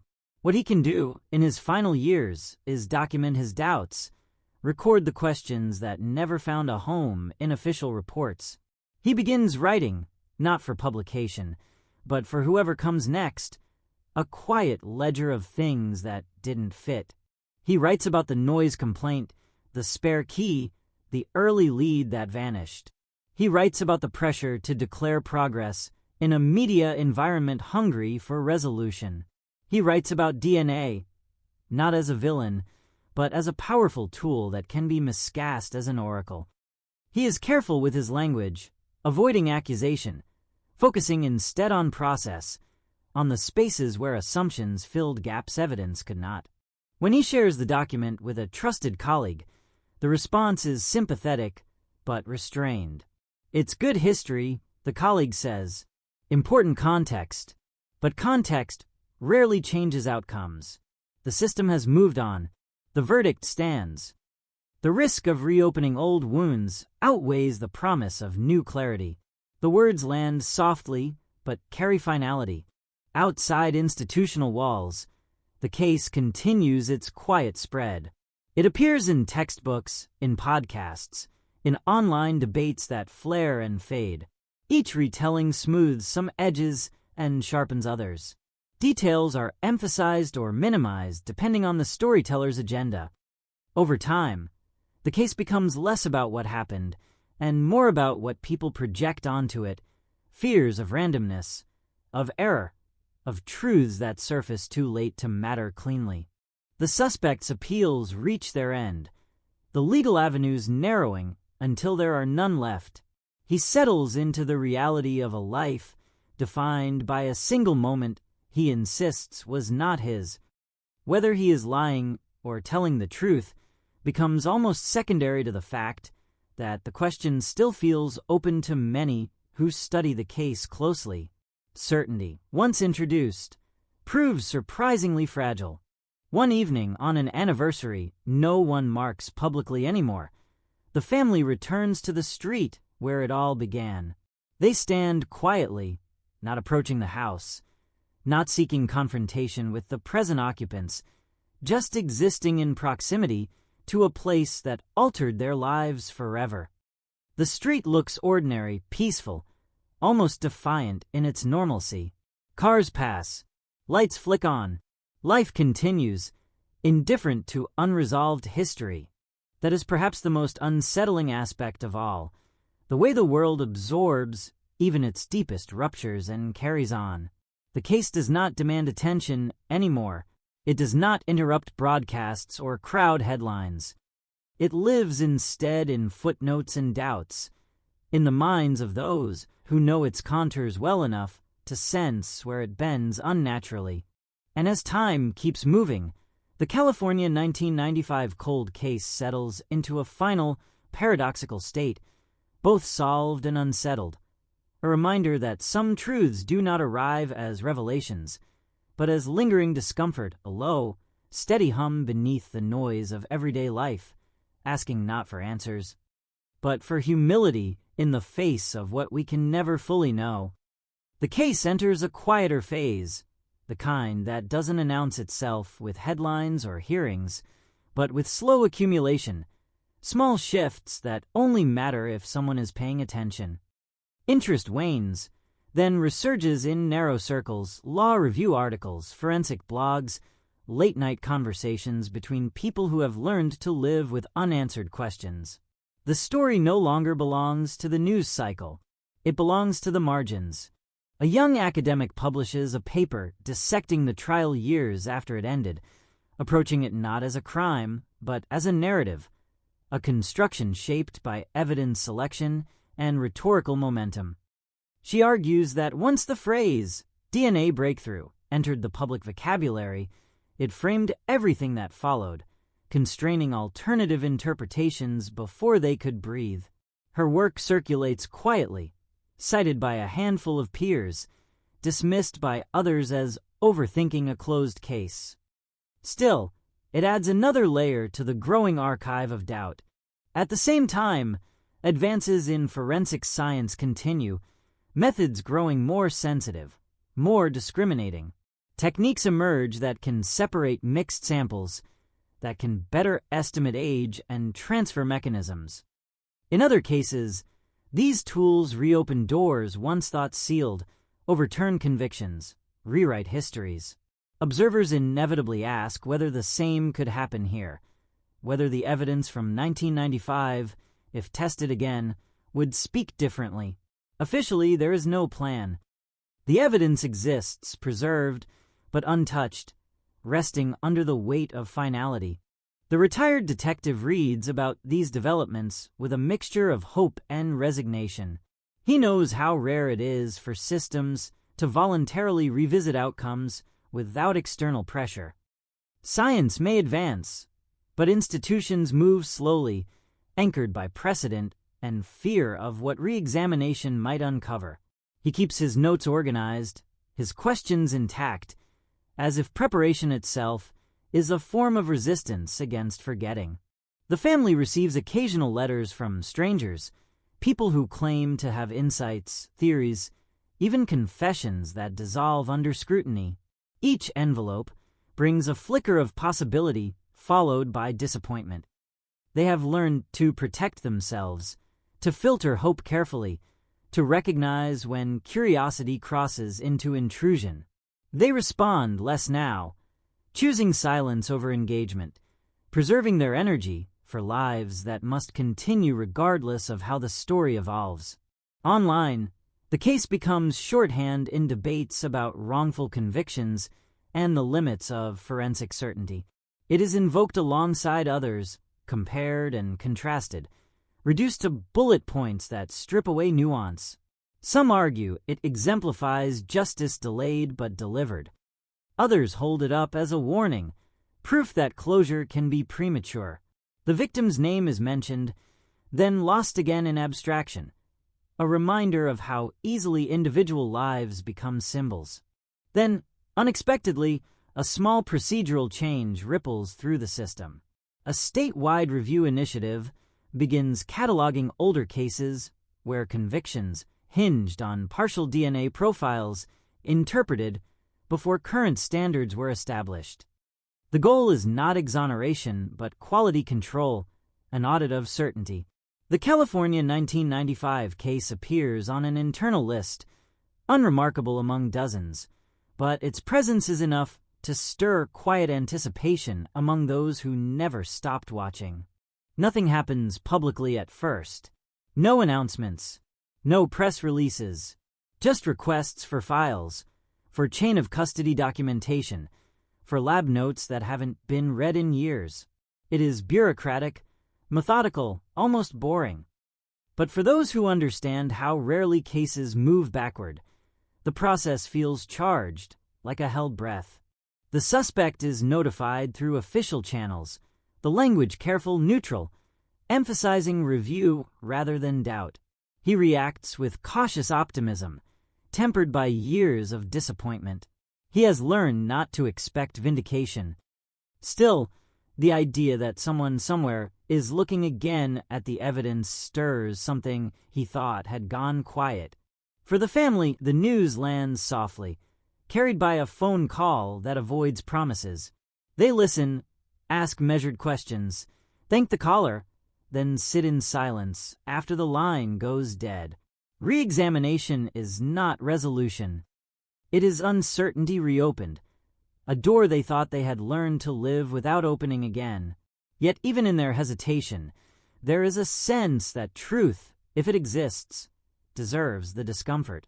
As files move and analysts prepare, the case hovers in suspension once more, neither settled nor erupting, poised between what is known and what might still be learned. Time, which once buried the story, now seems to be circling it, waiting to see whether the quiet accumulation of doubt will finally force the past to speak in a different voice, or whether the silence will simply deepen, absorbing yet another attempt to understand what really happened on that warm California night in 1995. Got it. The review moves slowly, deliberately, like someone walking across thin ice, each step measured, each pause heavy with consequence. Analysts reopen boxes sealed long before their careers began, gloves snapping tight, lights reflecting off plastic that hasn't been disturbed since a different century. Every item is logged again, rephotographed, relabeled, not because the old records were wrong, but because time itself alters context. Evidence ages. Meaning shifts. The wine glasses return to the center of attention, lifted carefully, examined under newer instruments that see differently, that parse layers instead of wholes. What once appeared singular now shows complexity, faint overlaps, traces so subtle they would have been dismissed as noise decades earlier. The partial DNA profile that anchored the conviction is still there, unchanged in its core, but it no longer stands alone. It shares space with fragments that resist easy classification, genetic whispers without names attached. Technicians speak in cautious tones, documenting possibilities rather than conclusions.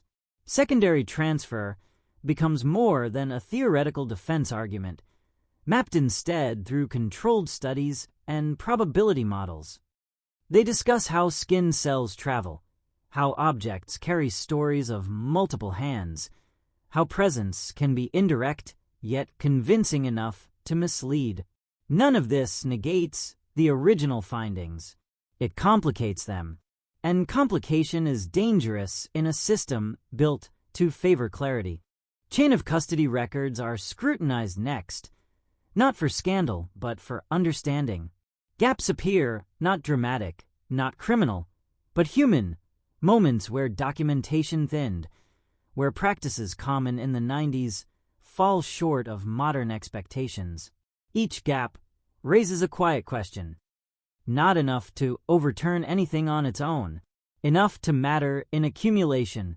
The review team debates language constantly. They avoid words like error and mistake, preferring reassessment, reevaluation. They know how fragile public trust can be, how easily curiosity is mistaken for doubt. Still, the weight of what they're seeing presses in, the sense that the case, once held up as an example of certainty reclaimed, may actually be an example of certainty constructed too quickly. News of the review leaks, not through official channels, but through inference, a line item noticed, a scheduling change questioned. Online speculation ignites immediately, fueled by years of unresolved tension. Headlines hedge carefully, using phrases like under review and procedural reassessment. The word cold case reappears, stripped of triumph, loaded now with ambiguity. The family learns details piecemeal, filtered through calls that emphasize process over outcome. They brace themselves against expectation, against the instinct to lean too hard into hope. They have lived long enough with uncertainty to know its cost. Still, late at night, questions they buried resurface. What if the story they accepted is incomplete? What if the truth they grieved around was only a version? The suspect receives updates through formal letters, the tone neutral, the implications enormous. He reads them slowly, tracing sentences with a finger, searching for subtext. Years of insistence have taught him restraint. Vindication, if it comes, will not arrive with apologies or explanations. It will arrive quietly, if at all.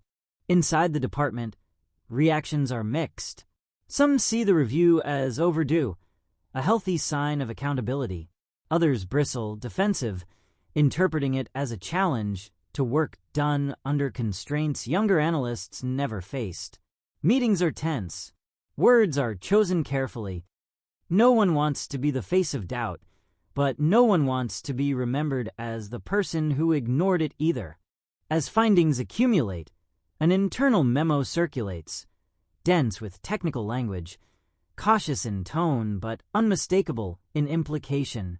It suggests that while the DNA evidence remains relevant, it may not be as definitive as once believed when isolated from context. It stops short of recommendation. It does not assign blame. It simply lays the facts side by side and lets the silence between them speak. That silence grows louder as the review nears completion. Journalists wait.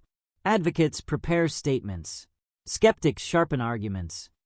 The system hesitates, aware that whatever comes next will ripple outward, not just through this case, but through everyone that leaned heavily on similar foundations. The night of 1995 feels suddenly close again, not as memory, but as unresolved equation, variables shifting under new scrutiny, locked doors, quiet streets, wine poured but barely touched. A scene once frozen, now moving again, inch by inch, toward a truth that seems less like a destination and more like a narrowing path, one that demands patience, humility, and the willingness to admit that even answers delivered with confidence can change when asked to speak again under brighter light. The findings are released without ceremony, folded into a technical report that avoids dramatic language, as if restraint itself might soften the impact.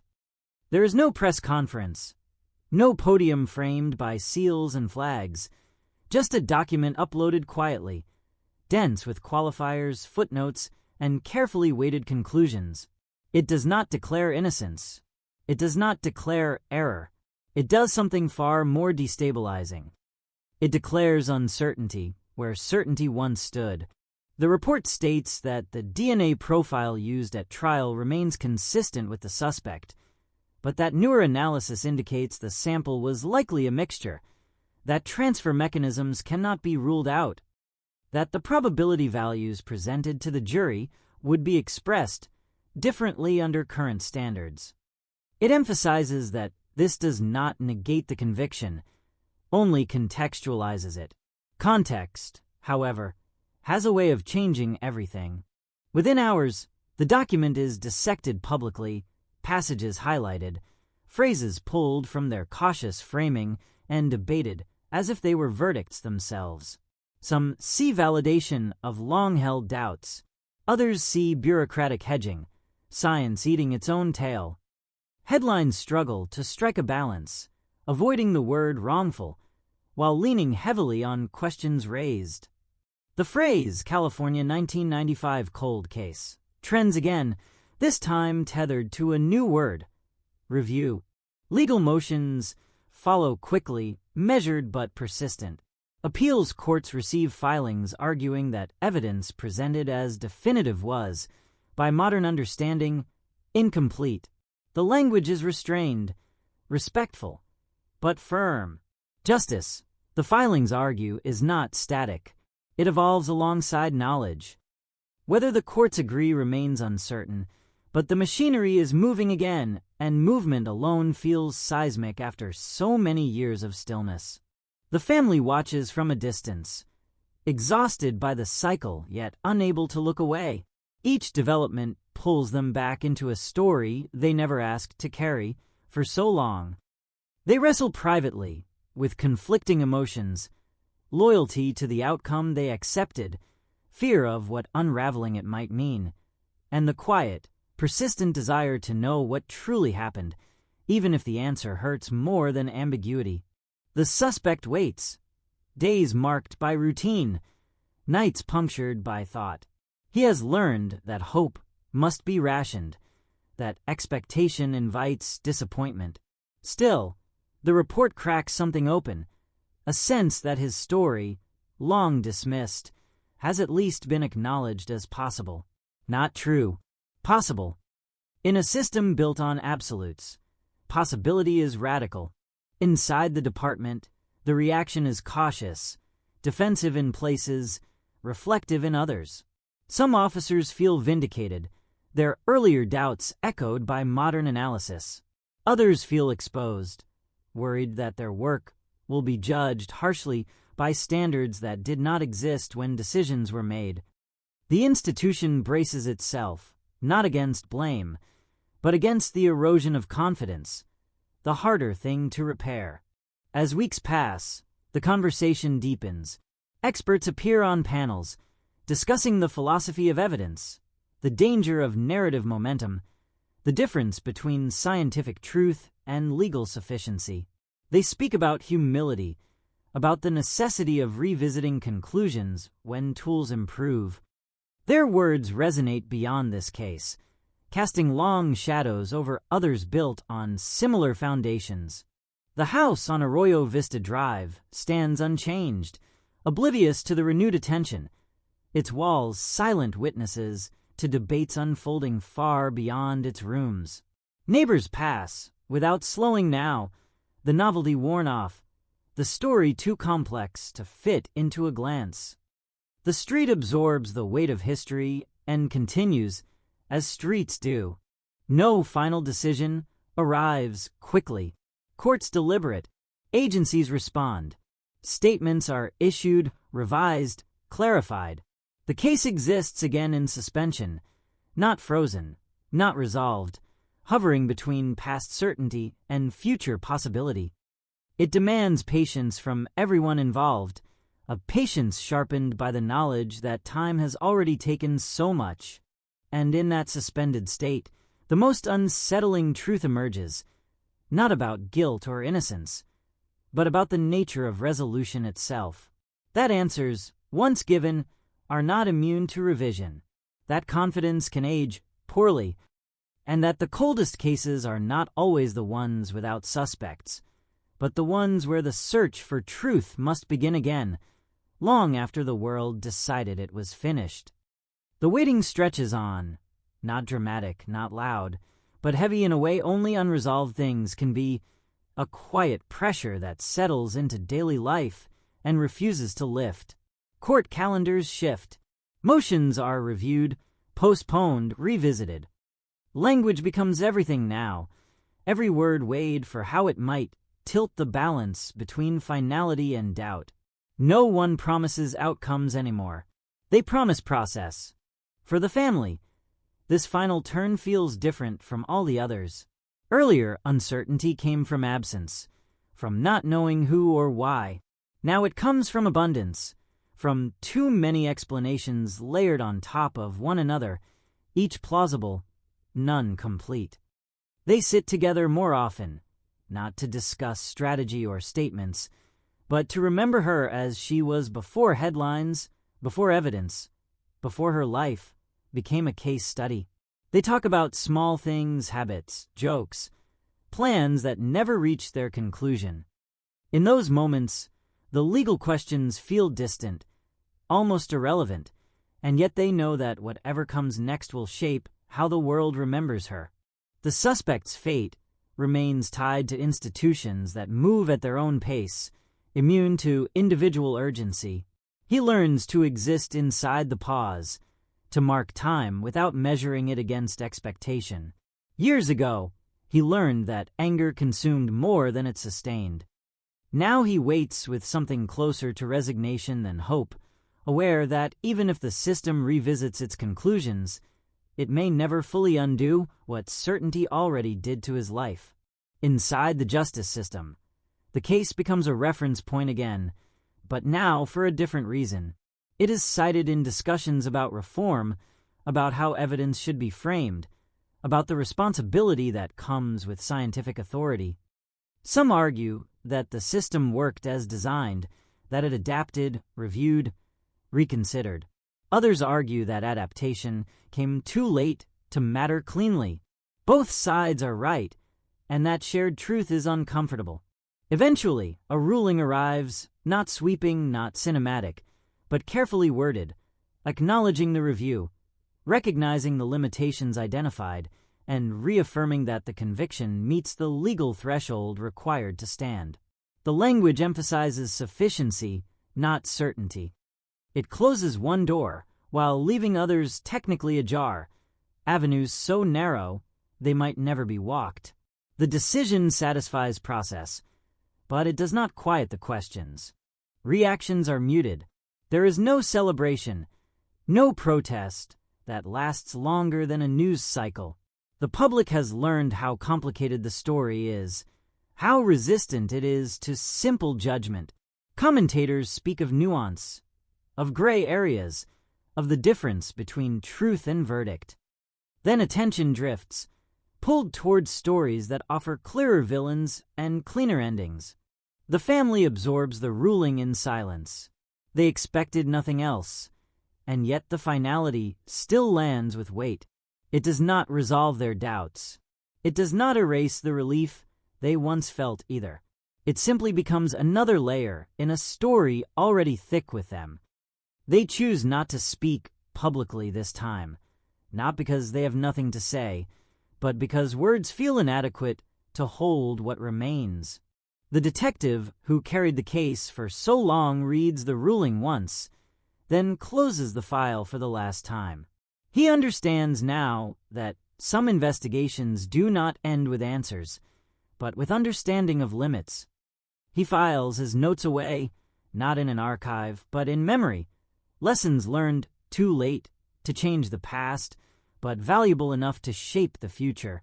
On Arroyo Vista Drive, the night arrives as it always has, quietly, without acknowledgement of anniversaries or rulings. Porch lights glow. Cars pass. Insects hum. The house stands unchanged, unaware that its name will forever be linked to debates about evidence, trust, and time. Whatever happened inside its walls remains fixed in that moment, untouched by reinterpretation.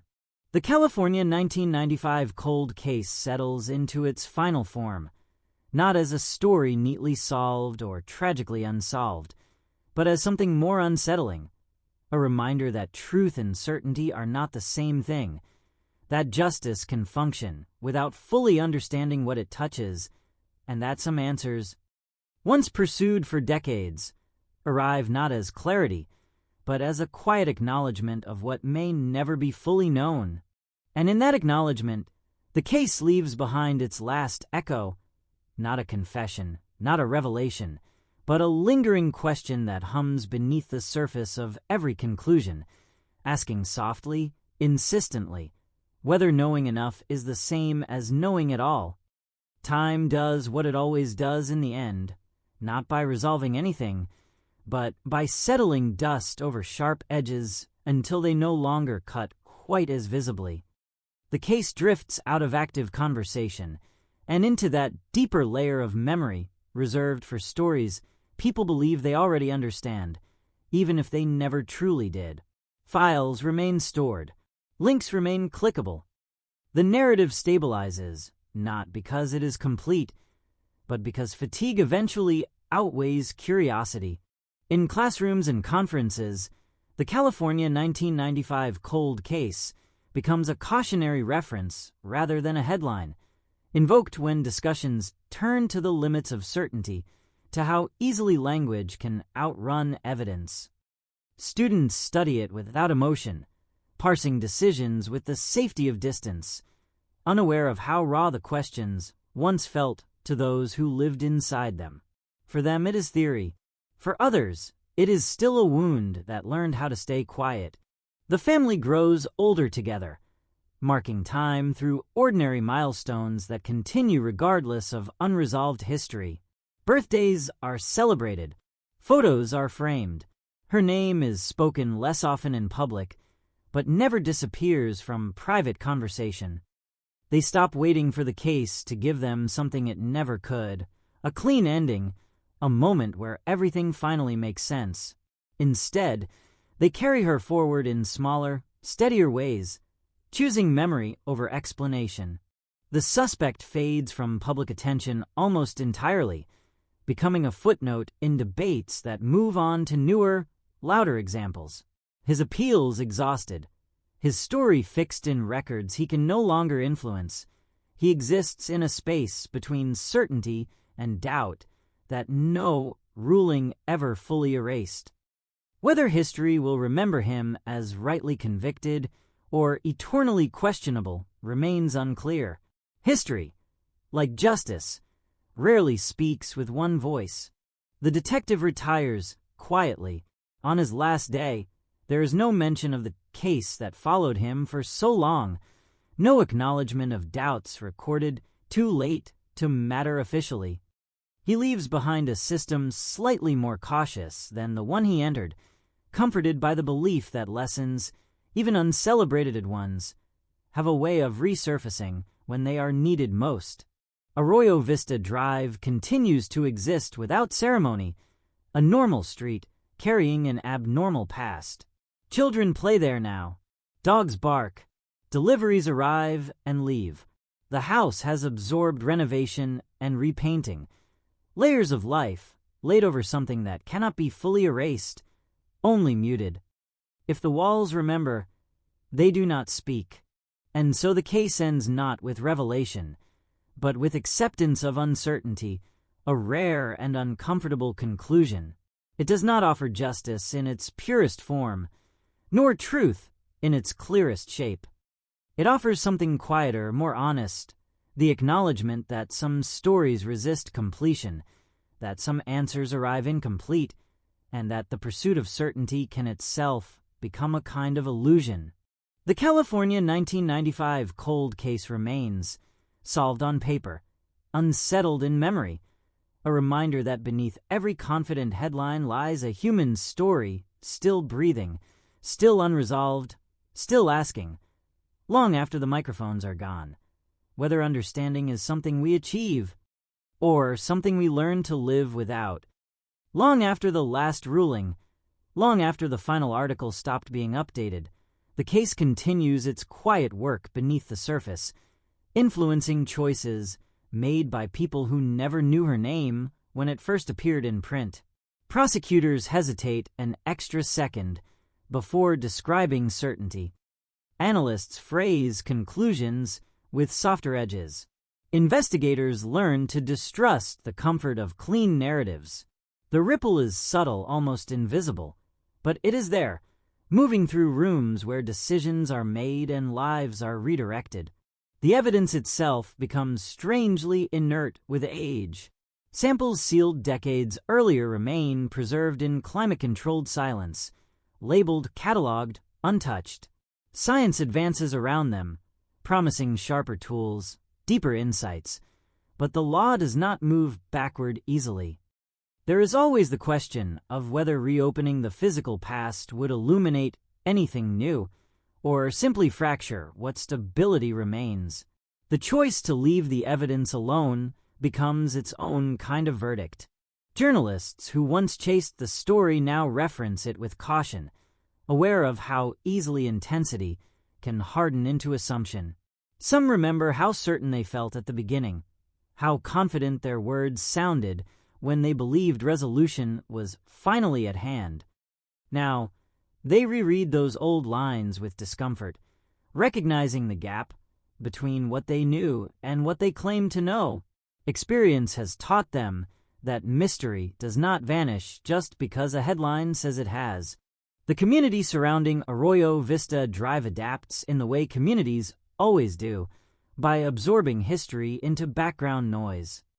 New residents arrive unaware of what once unfolded there, learning only later through whispers or late-night searches that their neighborhood carries a reputation it never asked for.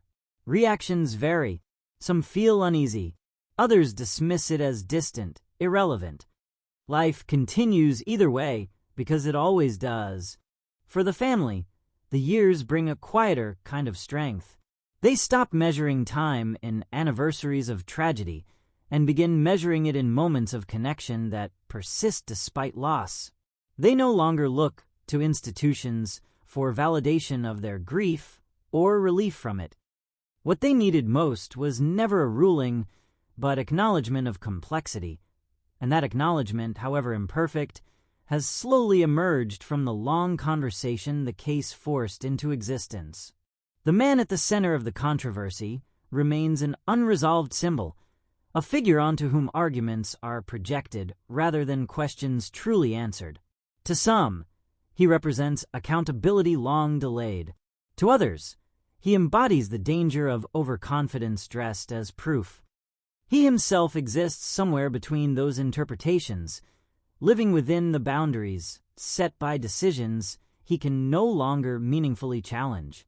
His truth, whatever it is, remains sealed behind layers of narrative he did not fully control. The detective, now removed from the noise, reflects on the case only occasionally, usually when a familiar detail resurfaces in a different context. He understands now that certainty is often less valuable than humility, and that the hardest part of investigation is not chasing answers, but knowing when to admit the limits of what can be known. That lesson stays with him longer than any commendation ever did. The case's legacy becomes less about what happened in 1995 and more about how the system responded afterward, how it balanced urgency against caution, belief against proof. It becomes a story told to remind people that justice is not a fixed destination, but a process shaped by fallible humans operating under pressure, expectation, and fear of getting it wrong. In the end, the California 1995 cold case does not resolve into truth or falsehood, guilt or innocence, but into something far more unsettling, a shared understanding that answers can exist without closure, that conclusions can stand without satisfying the questions that gave them life. The story lingers not because it failed, but because it exposed how fragile certainty really is. And so it remains, a quiet presence in the background of legal discourse and personal memory alike, no longer demanding attention, yet never fully releasing it, a reminder that some cases do not end. They simply change the way we listen for answers that may never come. As decades stretch farther from the night itself, the case becomes something almost abstract, a shadow cast by an event no one living on Arroyo Vista Drive can clearly remember, yet one that still bends the light around it. The original fear has long since evaporated, replaced by a quieter unease, the kind that surfaces only when someone pauses too long on a familiar street or rereads an old article at an unexpected hour. The shock has faded, but the unease never truly leaves. Technology continues to advance, and with it, the temptation to believe that every unanswered question is simply waiting for the right machine, the right algorithm, the right future expert. Yet the files remain closed. The evidence sleeps. There is an unspoken understanding now that reopening the case might reveal as much about the present as it would about the past, about how much faith society has placed in tools it barely understands. Sometimes restraint is framed as wisdom, sometimes as fear. No one agrees which applies here. Those who once demanded certainty have learned to live without it. They have watched other cases rise and fall, watched confidence bloom and collapse elsewhere, and they recognize the pattern now. The language is always bold at first, sharp-edged and declarative. Then come the qualifiers. Then the doubts. Then the silence. This case followed that same arc, not as an exception, but as a particularly visible example. The family's grief evolves again, not into closure, but into something steadier, less volatile. They no longer feel compelled to defend the verdict or question it aloud. The case no longer belongs to them in the way it once did. It has been claimed by institutions, by history, by public discourse. What remains theirs is simpler and more enduring. Memory without argument, loss without explanation. The man convicted in the name of resolution grows older, his existence increasingly detached from the controversy that once defined him. His name still surfaces occasionally in essays and lectures, but without the intensity it once carried. He has become part of a lesson rather than a headline. Whether that lesson is about justice fulfilled or justice compromised depends entirely on who is telling the story. For those who study the system, the case offers no comfort. It resists being categorized as success or failure. It sits in between, forcing acknowledgement of contradiction. Evidence can be compelling and incomplete at the same time. Verdicts can be lawful and unsettling. The law can move forward while truth remains stubbornly still. Arroyo Vista Drive exists now in a strange neutrality, neither haunted nor healed. It is simply a place where something irreversible once happened, and where life, indifferent and persistent, insisted on continuing. The houses stand, the pavement cracks and is repaired. New voices replace old ones. The past does not intrude, but it never entirely disappears either. The case's final power lies not in what it proved, but in what it refused to simplify.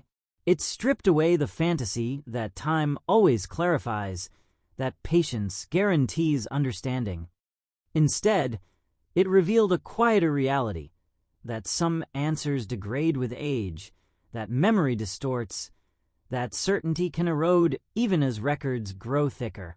And as the story recedes further into history, it leaves behind a faint but enduring signal, a warning embedded in the collective consciousness, that when a cold case is declared solved, the words may satisfy the need for an ending, but they do not always quiet the deeper, more unsettling question of whether the ending truly belongs to the truth.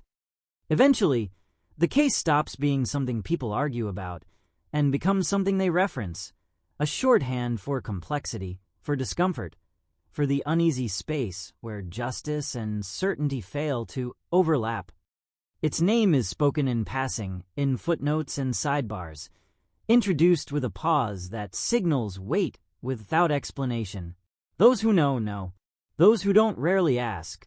The archives hold everything now, transcripts frozen in time, testimony preserved exactly as it was spoken, confidence and hesitation locked together on the same pages. Read years later. The words feel different. Assertions once delivered with authority now carry a faint tremor. Questions that seemed minor at the time grow heavier with distance. The record has not changed, but the reader has, and that shift alters everything. For the family, the passage of time has thinned the sharpest edges of pain, but left the shape intact. Loss has become a constant rather than a wound, something carried quietly rather than fought. They no longer measure justice by verdicts or reversals. Justice, for them, has narrowed into something smaller and more personal. The refusal to let her be reduced to evidence, to statistics, to arguments made by strangers who never knew her voice. The broader public has moved on, as it always does. New cold cases emerge. New breakthroughs promise resolution. New headlines echo the same language, once used here, solved, stunned, closure at last. The cycle repeats, fueled by the same hunger for certainty. Few stop to consider how often that certainty frays with time, how often today's answers become tomorrow's doubts. Within legal circles, the case remains quietly influential. It is cited not to inspire confidence, but caution. It reminds those who listen that science does not speak for itself, that interpretation shapes outcomes as much as data ever could. It underscores the cost of declaring finality too early, of mistaking probability for truth. The man at the center of it all lives on, largely unseen, his existence a reminder that conclusions have consequences long after attention fades. Whether he is remembered as guilty or questionable matters less now than the fact that the question itself never fully disappeared. He has become part of the system's long shadow, proof that decisions echo even when no one is listening anymore. Arroyo Vista Drive settles deeper into anonymity. Its name appears less often, replaced by newer locations, fresher tragedies. Yet on certain nights, when the street is quiet and the air feels heavy, the sense that something unresolved lingers is hard to ignore. Not a haunting, not fear, just the awareness that some moments leave an imprint no renovation can erase. The California 1995 cold case no longer demands answers. It simply exists as a reminder that resolution is not the same as understanding, that time does not guarantee clarity, and that some stories resist the clean endings we crave. It stands as proof that mystery does not always end with revelation. Sometimes it endures as a lesson. And in that endurance, the case achieves its final unsettling form, not solved, not unsolved, but permanently suspended between what was decided and what will always be doubted. A quiet echo reminding anyone who listens closely that certainty, once claimed, is not always forever. In the end, what remains is not a verdict, not a name etched into records, but a sensation, a low, persistent hum beneath the surface of everything that once felt resolved. The case has slipped fully into history now, beyond outrage, beyond urgency, into that uneasy category of stories people inherit rather than experience. It is no longer alive in the moment, yet it is not truly past either. It exists in memory the way distant thunder does, faint, delayed, but unmistakable. Those who encounter the case for the first time do so without context, without the raw fear or hope that once surrounded it.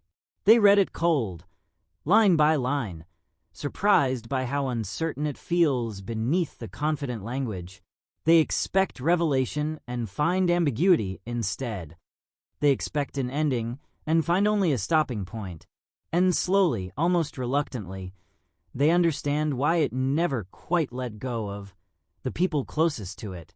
The idea of closure, once promised so loudly, dissolves under scrutiny. Closure implies symmetry, a balance restored, a wound neatly sealed. This case never offered that.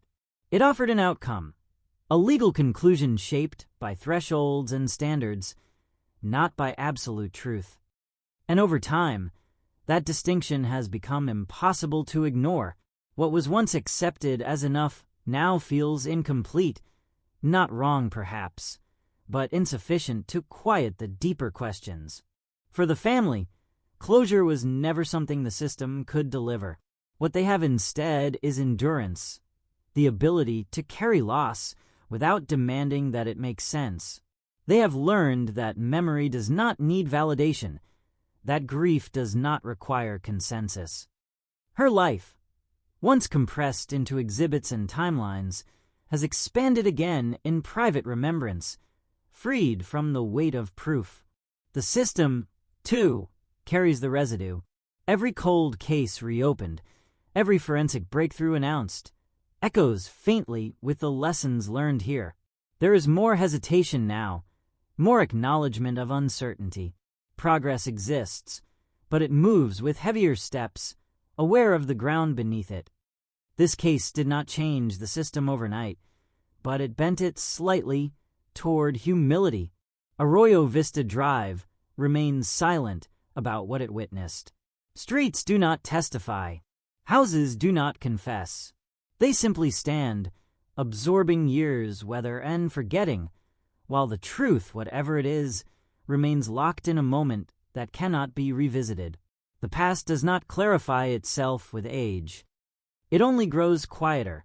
And so the California 1995 cold case reaches its final state. Not resolution, not redemption, but permanence. A story fixed in place, resistant to reinterpretation, yet forever open to doubt. It does not shout anymore. It whispers. It asks nothing directly. It lingers, because some cases are not meant to be solved in the way we imagine. Some exist to remind us that certainty is fragile, that answers can be incomplete, and that the human need for endings often outpaces the truth itself. This case leaves behind no final revelation, only a lasting unease, the knowledge that somewhere between evidence and belief, between judgment and understanding, a gap remains. And in that gap, long after the files are closed and the voices fade, the story continues, not as a mystery waiting for an answer, but as an unanswered question, still breathing, still unresolved, asking quietly, endlessly, whether knowing is ever truly enough.